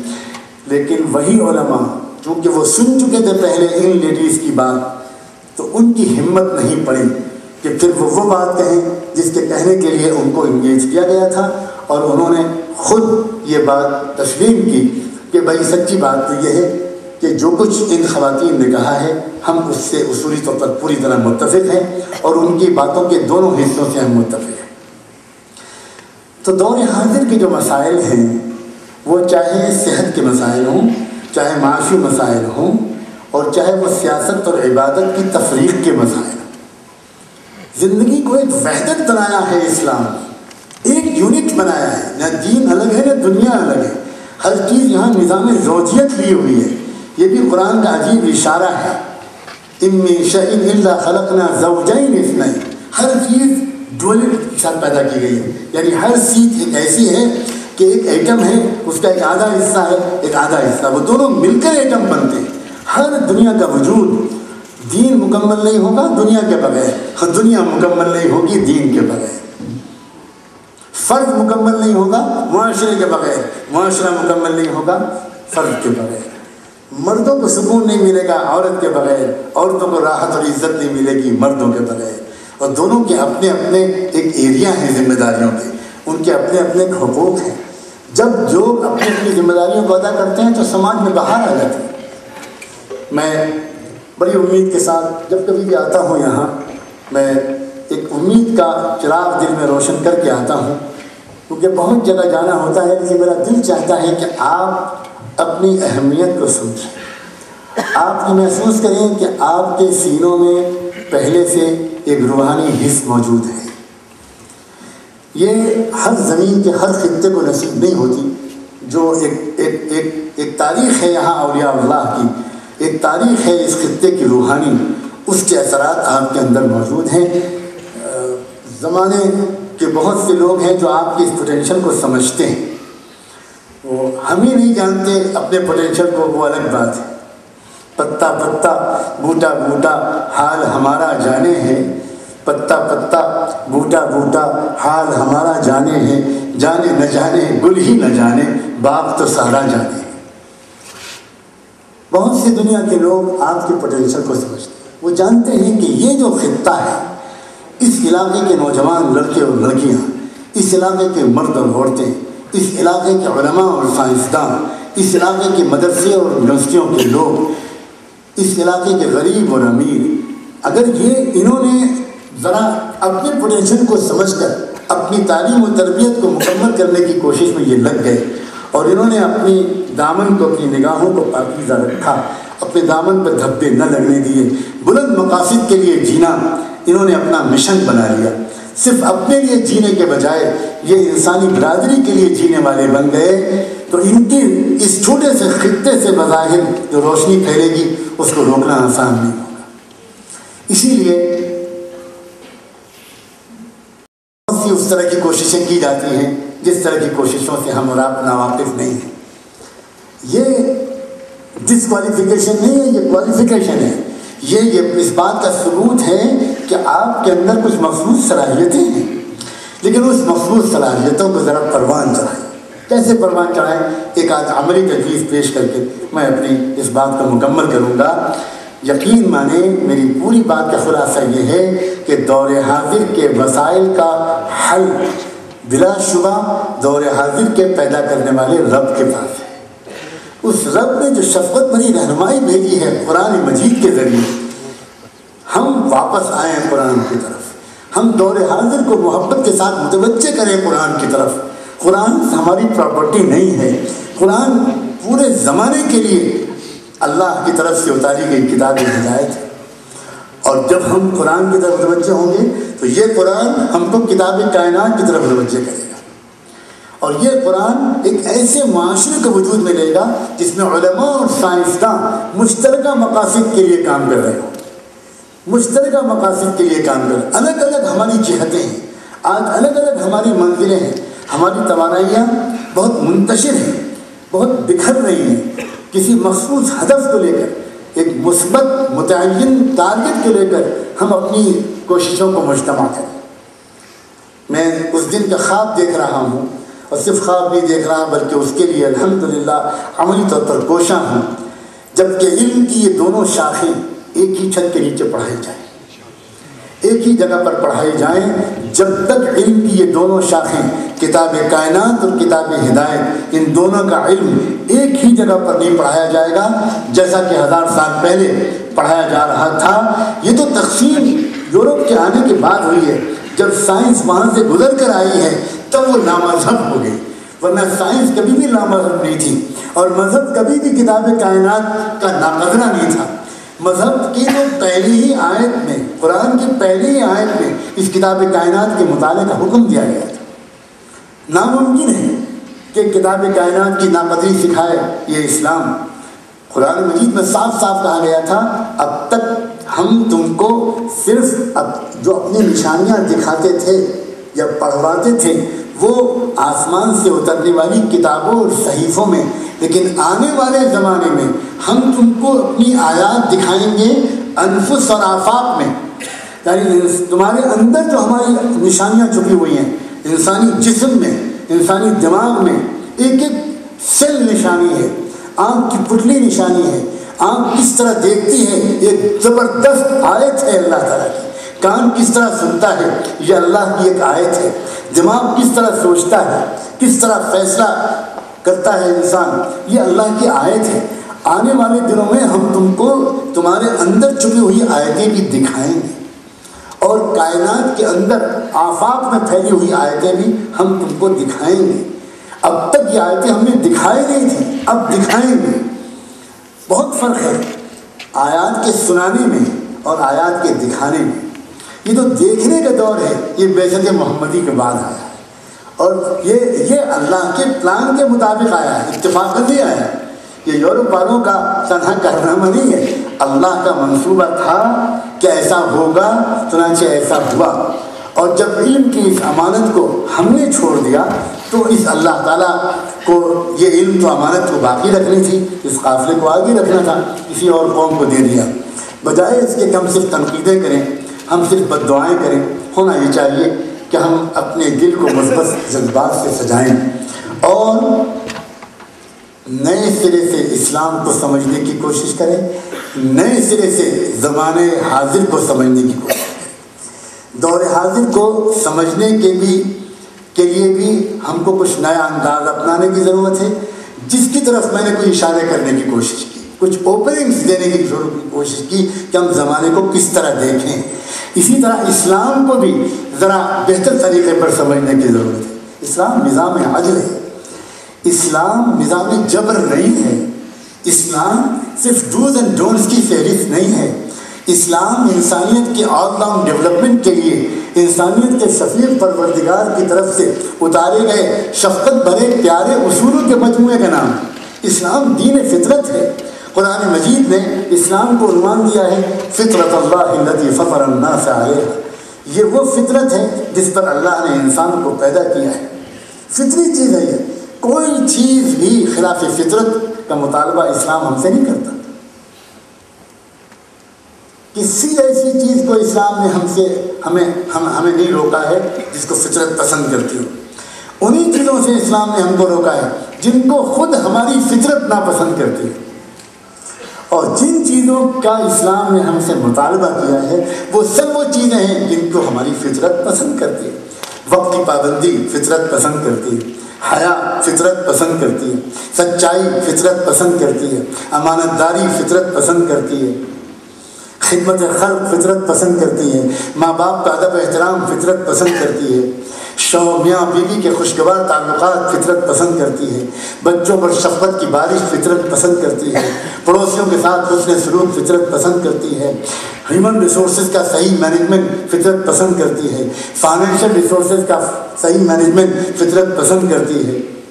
فطرت استحصال کو ناپسند کرتی ہے، ایکسپلائٹیشن کو ناپسند کرتی ہے، بے حیائی کو ناپسند کرتی ہے، بے ادبی کو ناپسند کرتی ہے، وقت ضائع کرنے کو ناپسند کرتی ہے، اپنی بہنوں بچیوں بہوؤں کو دیکھنے کو بری نگاہ سے ناپسند کرتی ہے، فطرت اپنی جذبات پر قابو نہ پانے کو ناپسند کرتی ہے، غصے کو میں آ کر کچھ بھی کہہ دینے کو ناپسند کرتی ہے۔ انہی چیزوں کو اسلام ناپسند کرتا ہے، انہی چیزوں کو اسلام پسند کرتا ہے۔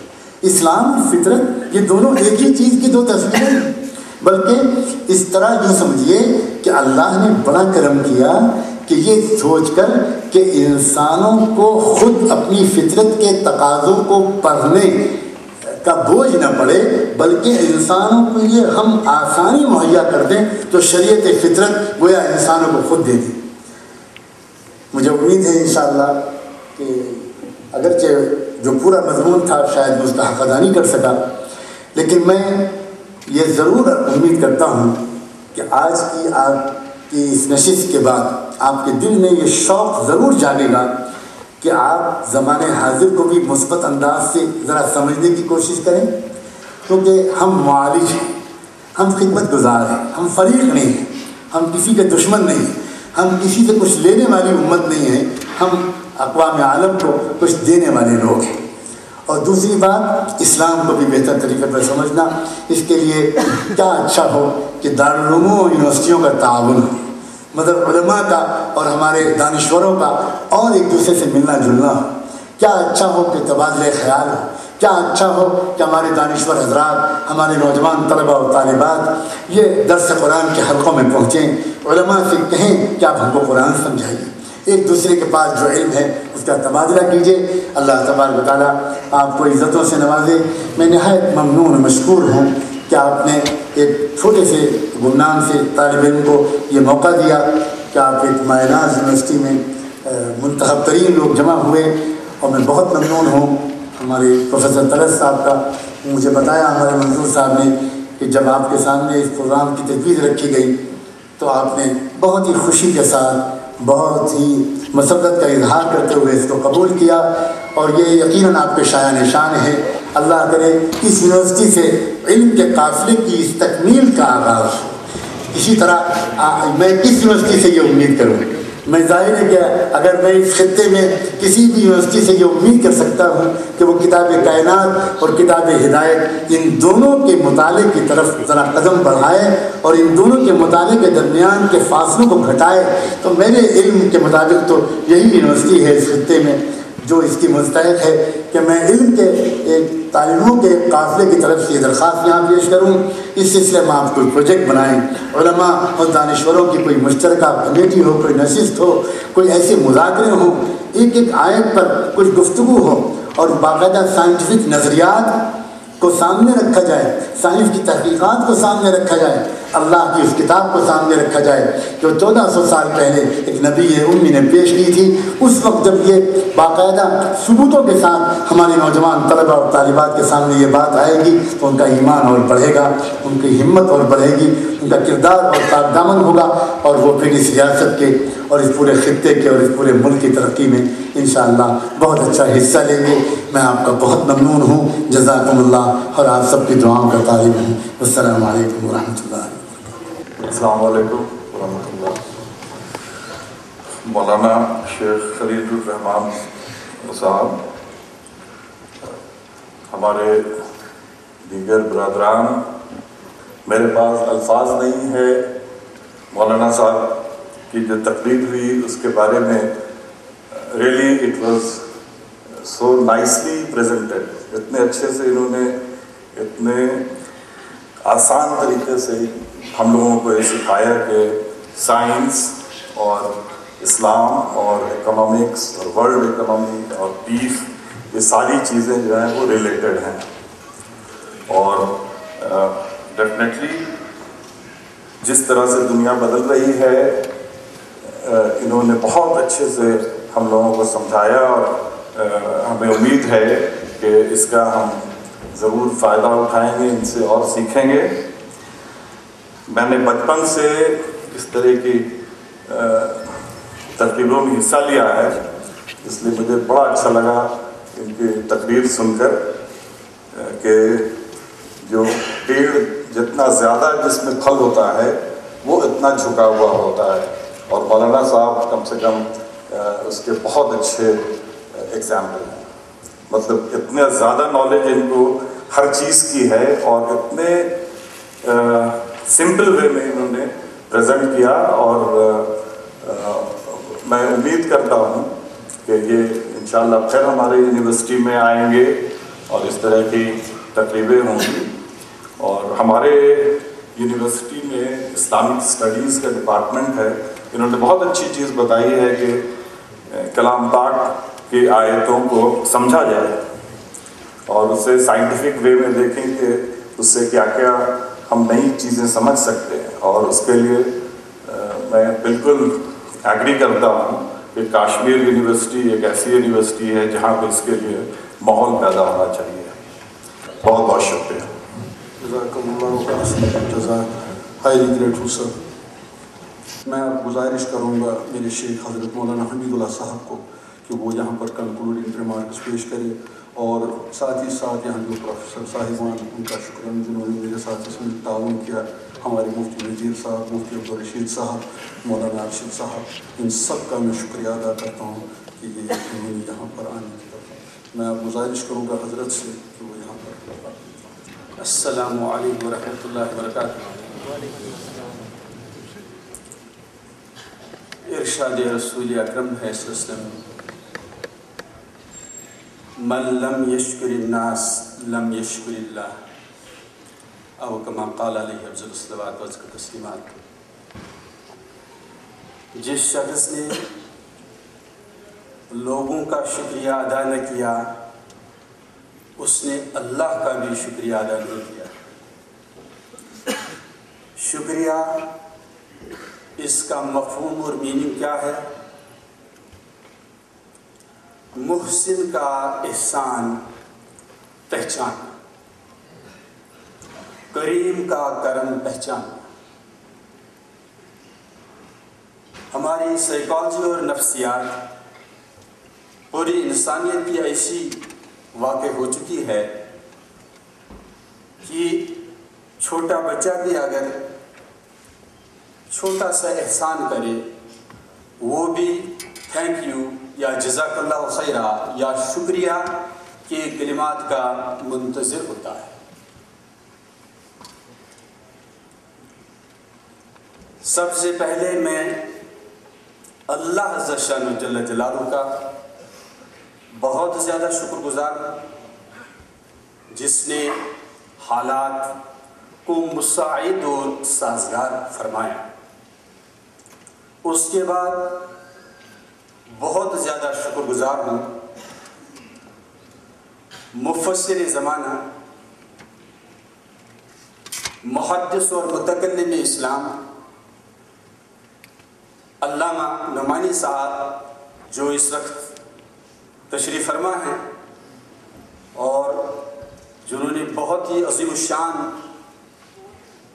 خطاب فرمایا، جو روحانی انوار سے معمور تھی وہ تقریر، اللہ تعالیٰ ان کے درجات کو بلند فرمائے، ان کی عمر میں بہت زیادہ اضافہ فرمائے اور آپ کا سایہ تادیر ہم غریبوں اور مسکینوں پر قائم رکھے۔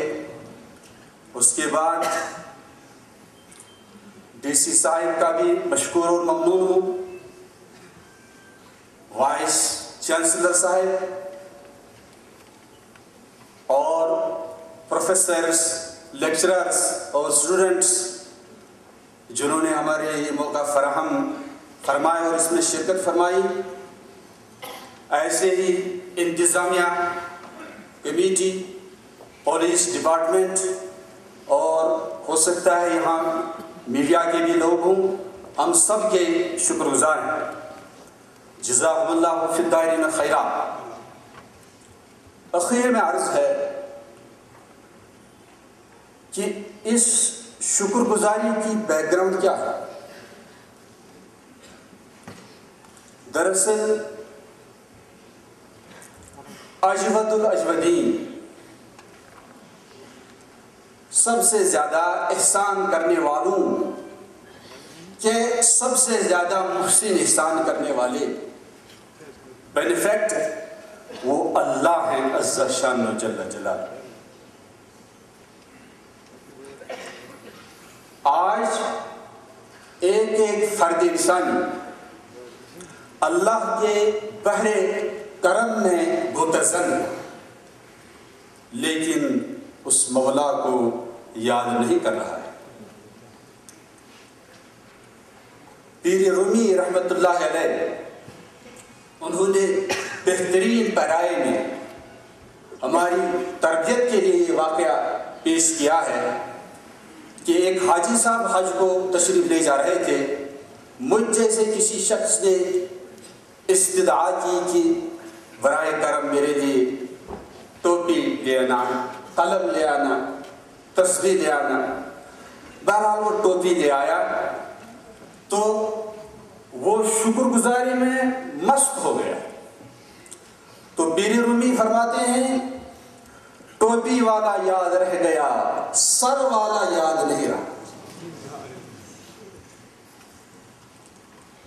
یہاں بڑے بڑے دانشمند لوگ ہیں، اسکالرز ہیں، انٹلیکچوئلز ہیں، سب پر اوبلیگیٹری فرض ہے کہ ذرا سوچیں کس نے مجھے یہ غیر معمولی ظاہری باطنی نعمتیں عنایت فرمائی۔ کل کا واقعہ ہے، ایک انجینئر اسلام آباد کا، اس کی زبان میں معمولی سی تکلیف تھی، بدقسمتی سے وہ کینسر میں تبدیل ہو گئے۔ اس وقت وہ بمبئی میں ہے۔ کل پریشان کن یہ خبر مجھ کو ملی دوست کے ذریعے سے کہ major part of his tongue has been cut off. کیا دنیا کی کوئی طاقت اس کو وہ زبان ٹنگ دے سکتی ہے؟ مجھ پر، آپ پر، ایک ایک فرد پر بے شمار اللہ کے احسانات ہیں، کرم ہے۔ اس لیے اللہ کے ساتھ رابطہ ہر مسلمان پر، ہر انسان پر قائم کرنا فرض اولین ہے۔ اسی کے لیے word of God the Holy Quran, work of God the universe, دونوں کو ریلیونس اور کنیکشن کے ساتھ آگے لے جانا ہے۔ اور دونوں میں سبق حاصل کر کے اس راہ متوازن معتدل پر چل کر ابدی زندگی گزارنے کے لیے انتھک کوششیں کریں۔ مجھے امید ہے کہ آج ویلکو کی طرف سے جو یہ پروگرام آرگنائز کیا گیا، ہم زیادہ سے زیادہ انشاءاللہ اس سے استفادہ اور فیض حاصل کرتے رہیں گے۔ وآخر دعوانا الحمدللہ رب العالمین۔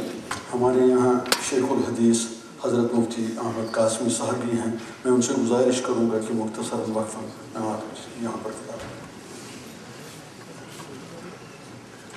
السلام علیکم ورحمۃ اللہ وبرکاتہ۔ حضرات گرامی، اتنا قیمتی، اتنا مفصل، اتنا بصیرت افروز، حقائق کی گہرائیوں سے نکلا ہوا اور کائنات کے نظام کو سمجھانے والا اتنا قیمتی خطاب سننے کے بعد ہماری یہ گفتگو کہیں ایسا نہ ہو اس کے خطاب کی تاثیر کو متاثر کر دے۔ اس لیے اولا تو اس کی ضرورت نہیں تھی، لیکن جب حکم دیا گیا تو چند جملے میں عرض کرتا ہوں۔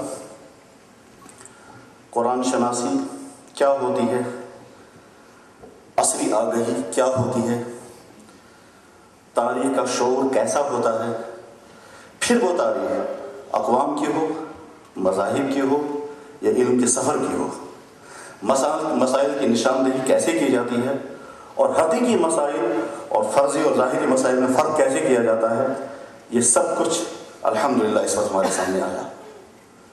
کاش یہ خطاب ہمارے لیے ایک سنگ میل ثابت ہو، اور جس روحانی جذبے کے ساتھ، جو سود و گزار کے ساتھ، جس طرف کے ساتھ اور اپنے اندر کو سامنے رکھ کر کے جن احساسات کے ساتھ یہ گفتگو ہوئی ہے، کاش وہ گفتگو ہم سب کے لیے، چاہے وہ مدارس سے جڑے ہیں، چاہے وہ دینی تعلیم گاہوں سے جڑے ہوئے ہیں، چاہے وہ انتظامیہ سے جڑے ہوئے ہوں، چاہے وہ میڈیا سے جڑے ہوئے ہوں، بہرحال ہم کلمہ وہ مسلمان ہیں، بہرحال ہم اللہ کو اللہ مانتے ہیں، بہرحال ہم جناب رسول اکرم صلی اللہ علیہ وسلم کے امتی اور ان کا اپنا نبی مانتے ہیں، اور اس کائنات کے لیے امن و عافیت کا راستہ وہی ہے جو محمد رسول اللہ صلی اللہ علیہ وسلم کا۔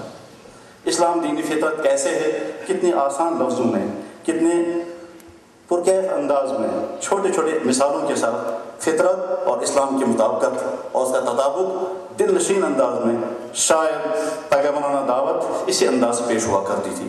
اللہ کرے یہ دعوت ہم سب کے لیے چشم کشا ثابت ہو۔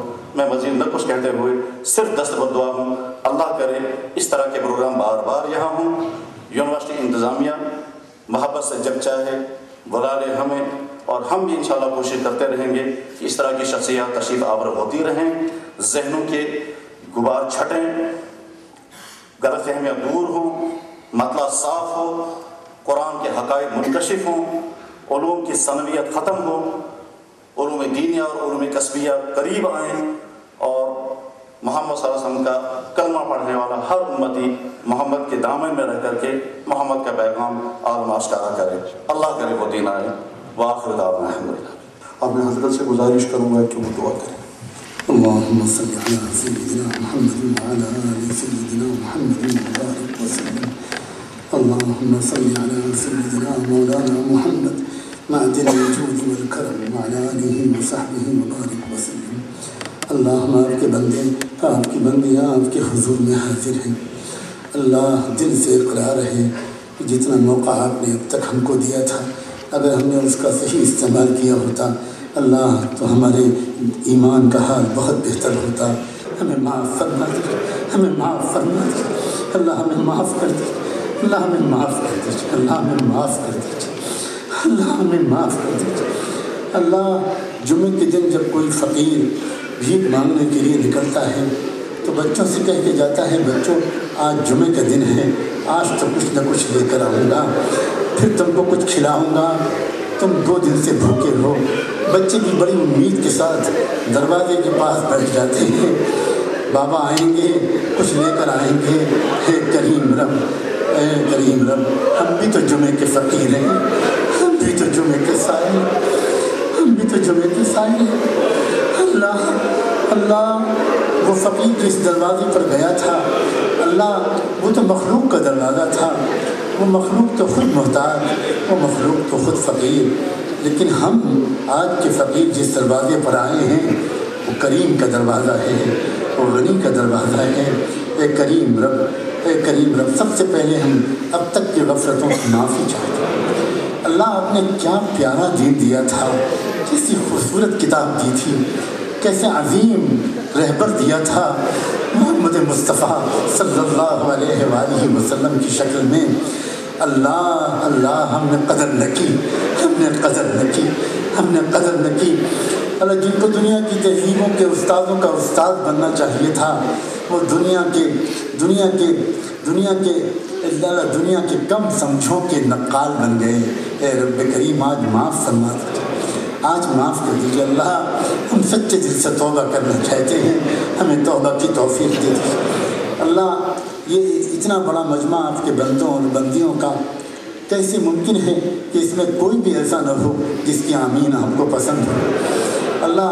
یہاں علماء بھی ہیں، یہاں حفاظ قرآن بھی ہیں اللہ، یہاں اساتذہ علم و دانش بھی ہیں اللہ، یہاں وہ نوجوان بھی ہیں، لڑکے اور لڑکیاں جو بڑی مشکل سے اپنے آپ کو گناہوں سے بچانے کی کوشش کر رہے ہیں اللہ۔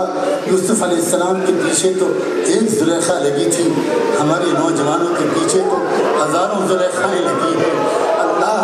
اللہ بچا لیجیے اللہ، اللہ بچا لیجیے اللہ، اللہ بچا لیجیے اللہ، اللہ بچا لیجیے اللہ، ہم سے کچھ کام لے لیجیے اللہ، اللہ کچھ کام لے لیجیے اللہ۔ دنیا ہم کو اپنا دشمن سمجھتی ہے اللہ، کیسے سمجھائیں کہ ہم اس نبی کے امتی ہیں جس نے ہمیشہ نفرتوں کا جواب محبت سے دیا اللہ۔ غلطی ہماری بھی ہے، صرف دنیا کی قوموں کی نہیں ہے اللہ۔ ہم کو بھی معاف کر دیجیے، ان کو بھی معاف کر دیجیے اللہ، ان کو بھی معاف کر دیجیے اللہ۔ وہ سمجھ نہیں پا رہے، جب ہم نہیں سمجھ پا رہے تو وہ کیا سمجھ پائیں گے۔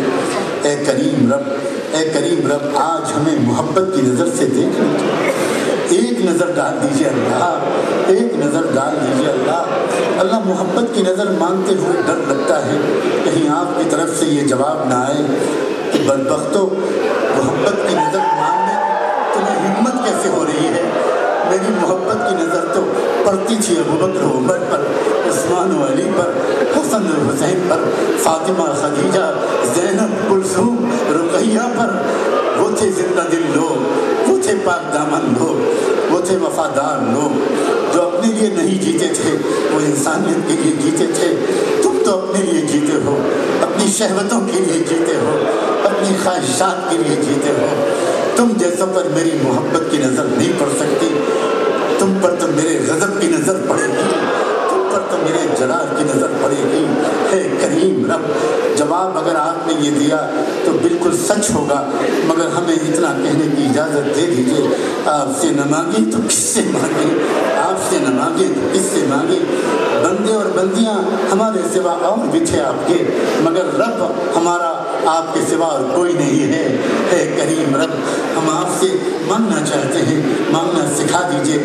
ٹوٹا ہوا تعلق جوڑنا چاہتے ہیں، اللہ جوڑ دیجیے اللہ۔ سرے کا ہاتھ بڑھا دیجیے اللہ، سرے کا ہاتھ بڑھا دیجیے اللہ۔ ہمارا دماغ خراب ہوا تھا کہ ہم نے آپ سے جنگ چھیڑ رکھی تھی، آپ سے لڑ کر کون کامیاب ہوا ہے جو ہم کامیاب ہوتے اللہ۔ برباد ہو گئے ہم اللہ، راتوں کی نیند حرام ہو گئی، دل کے سکون سے ہم محروم ہو گئے، آپس میں محبتیں نہ رہیں، روزیوں میں برکتیں نہ رہیں، ایک دوسرے پر بھروسہ نہ رہا، بہوؤں بیٹیوں کی عزتیں لوٹی گئیں اللہ۔ اب کرم کر دیجیے اللہ، اس خطے کو، اس وادی کو اللہ، اس پورے علاقے کو اللہ خاص توجہ کی نظر سے دیکھ لیجیے اللہ، اس کو چمکا دیجیے، امن و انصاف کا گہوارہ بنا دیجیے، اور اللہ اس کی نشست ثانیہ میں اللہ اس یونیورسٹی کا کلیدی کردار ادا کر دیجیے اللہ۔ یہاں کے اساتذہ، یہاں کے طلبہ اور طالبات کو مثالی بنا دیجیے اللہ، مثالی کردار والا بنا دیجیے،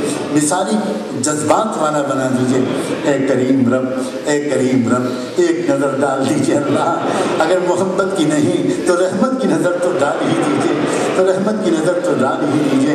تیری ایک نگاہ کی بات ہے میری زندگی کا سوال ہے, تیری ایک نگاہ کی بات ہے میری زندگی کا سوال ہے. مجھے اپنی پستی کی شرم ہے, تیری رفعتوں کا خیال ہے. میں اپنے دل کو کیا کروں اسے پھر بھی شوق وصال ہے. میں اپنے دل کو کیا کروں اسے پھر بھی شوق وصال ہے, اسے پھر بھی شوق وصال ہے. اے کریم رب, اے کریم رب, آج ہمارا نام ان بندیوں کی فہرست میں لکھ لیجئے جن سے آپ راضی ہو گئے ہوں, جن کو آپ نے معاف کرنے کا فیصلہ کر دیا ہو. اللہ ہم کو موت بعد میں دیجیے گا, اللہ ہم کو موت بعد میں دیجیے گا. پہلے ہم سے راضی ہو جائیے گا, پہلے ہم سے راضی ہو جائیے گا. اللہ بہت سی بندیاں یہاں پر موجود ہیں. اے رب کریم, ہم نے تو دنیا میں دیکھا ہے کہ 10 عورتیں بھی کہیں چل کر آ جاتی ہیں تو لوگ ان کے احترام میں قتل کا مقدمہ معاف کر دیتے ہیں. اللہ اگر ہماری نہیں تو اپنی ان بندیوں کے آنسوؤں کو قبول کر کے ان کے آمین کی لاج رکھ کر آج ہم سب کی مغفرت کر دیجیے. ہمیں کارآمد انسان بنا دیجیے, ہمیں اپنے ماں باپ کی آنکھوں کی ٹھنڈک بنا دیجیے. اللہ ہمیں اپنے خاندان کے ناموں کے روشن کرنے والا بنا دیجیے. اے اللہ جو مانگا ہے وہ بھی دے دیجیے, جو نہیں مانگ سکے مانگنا چاہیے تھا وہ بھی عطا کر دیجیے. ہماری دنیاوی پریشانیاں بھی تو ہیں, ہماری دنیاوی ضرورتیں بھی تو ہیں. کوئی کس پہلو سے پریشان اور کسی کے گھر میں کوئی ضرورت. اے رب کریم, آج کی شام ہم اپنی دنیاوی ضرورتیں بھی آپ کے سامنے رکھتے ہیں. آپ بڑے کریم رب ہیں, عافیت کے ساتھ ہماری ضرورتوں کو پورا کر دیجیے. اے رب کریم, آپ کی جن بندوں نے اللہ بڑے خلوص کے ساتھ یہ پروگرام آرگنائز کیا اور یہاں کی جن اساتذہ اور ذمہ داران نے پلکیں بچھائیں, بڑی عزت کے ساتھ ایک غریب مسافر طالب علم کو بلایا اور اس کو بات کرنے کا موقع دیا. اللہ ان کی عزتوں میں اضافہ فرما, ان کو جزائے خیر عطا فرما اور ہم کو اور ان کو مل کر محبت کے پیغام کو پھیلانے کی توفیق نصیب فرما, محبت کے پیغام کو پھیلانے کی توفیق نصیب فرما. اللہ ایک گزارش اور ہے, ہم سب کی طرف سے ہمارے نام لے کر تمام نبیوں کی خدمت اقدس میں اور خصوصاً اللہ اپنے محبوب کی خدمت اقدس میں ہم سب کی طرف سے محبت برا درود و سلام بھجوا دیجیے ان پر اور ان کی آل پر, ان پر اور ان کے اہل بیت پر, صحابہ اور صحابیات پر. أشرقت نفسي بنور من فؤادي حينما رددت يا رب العباد.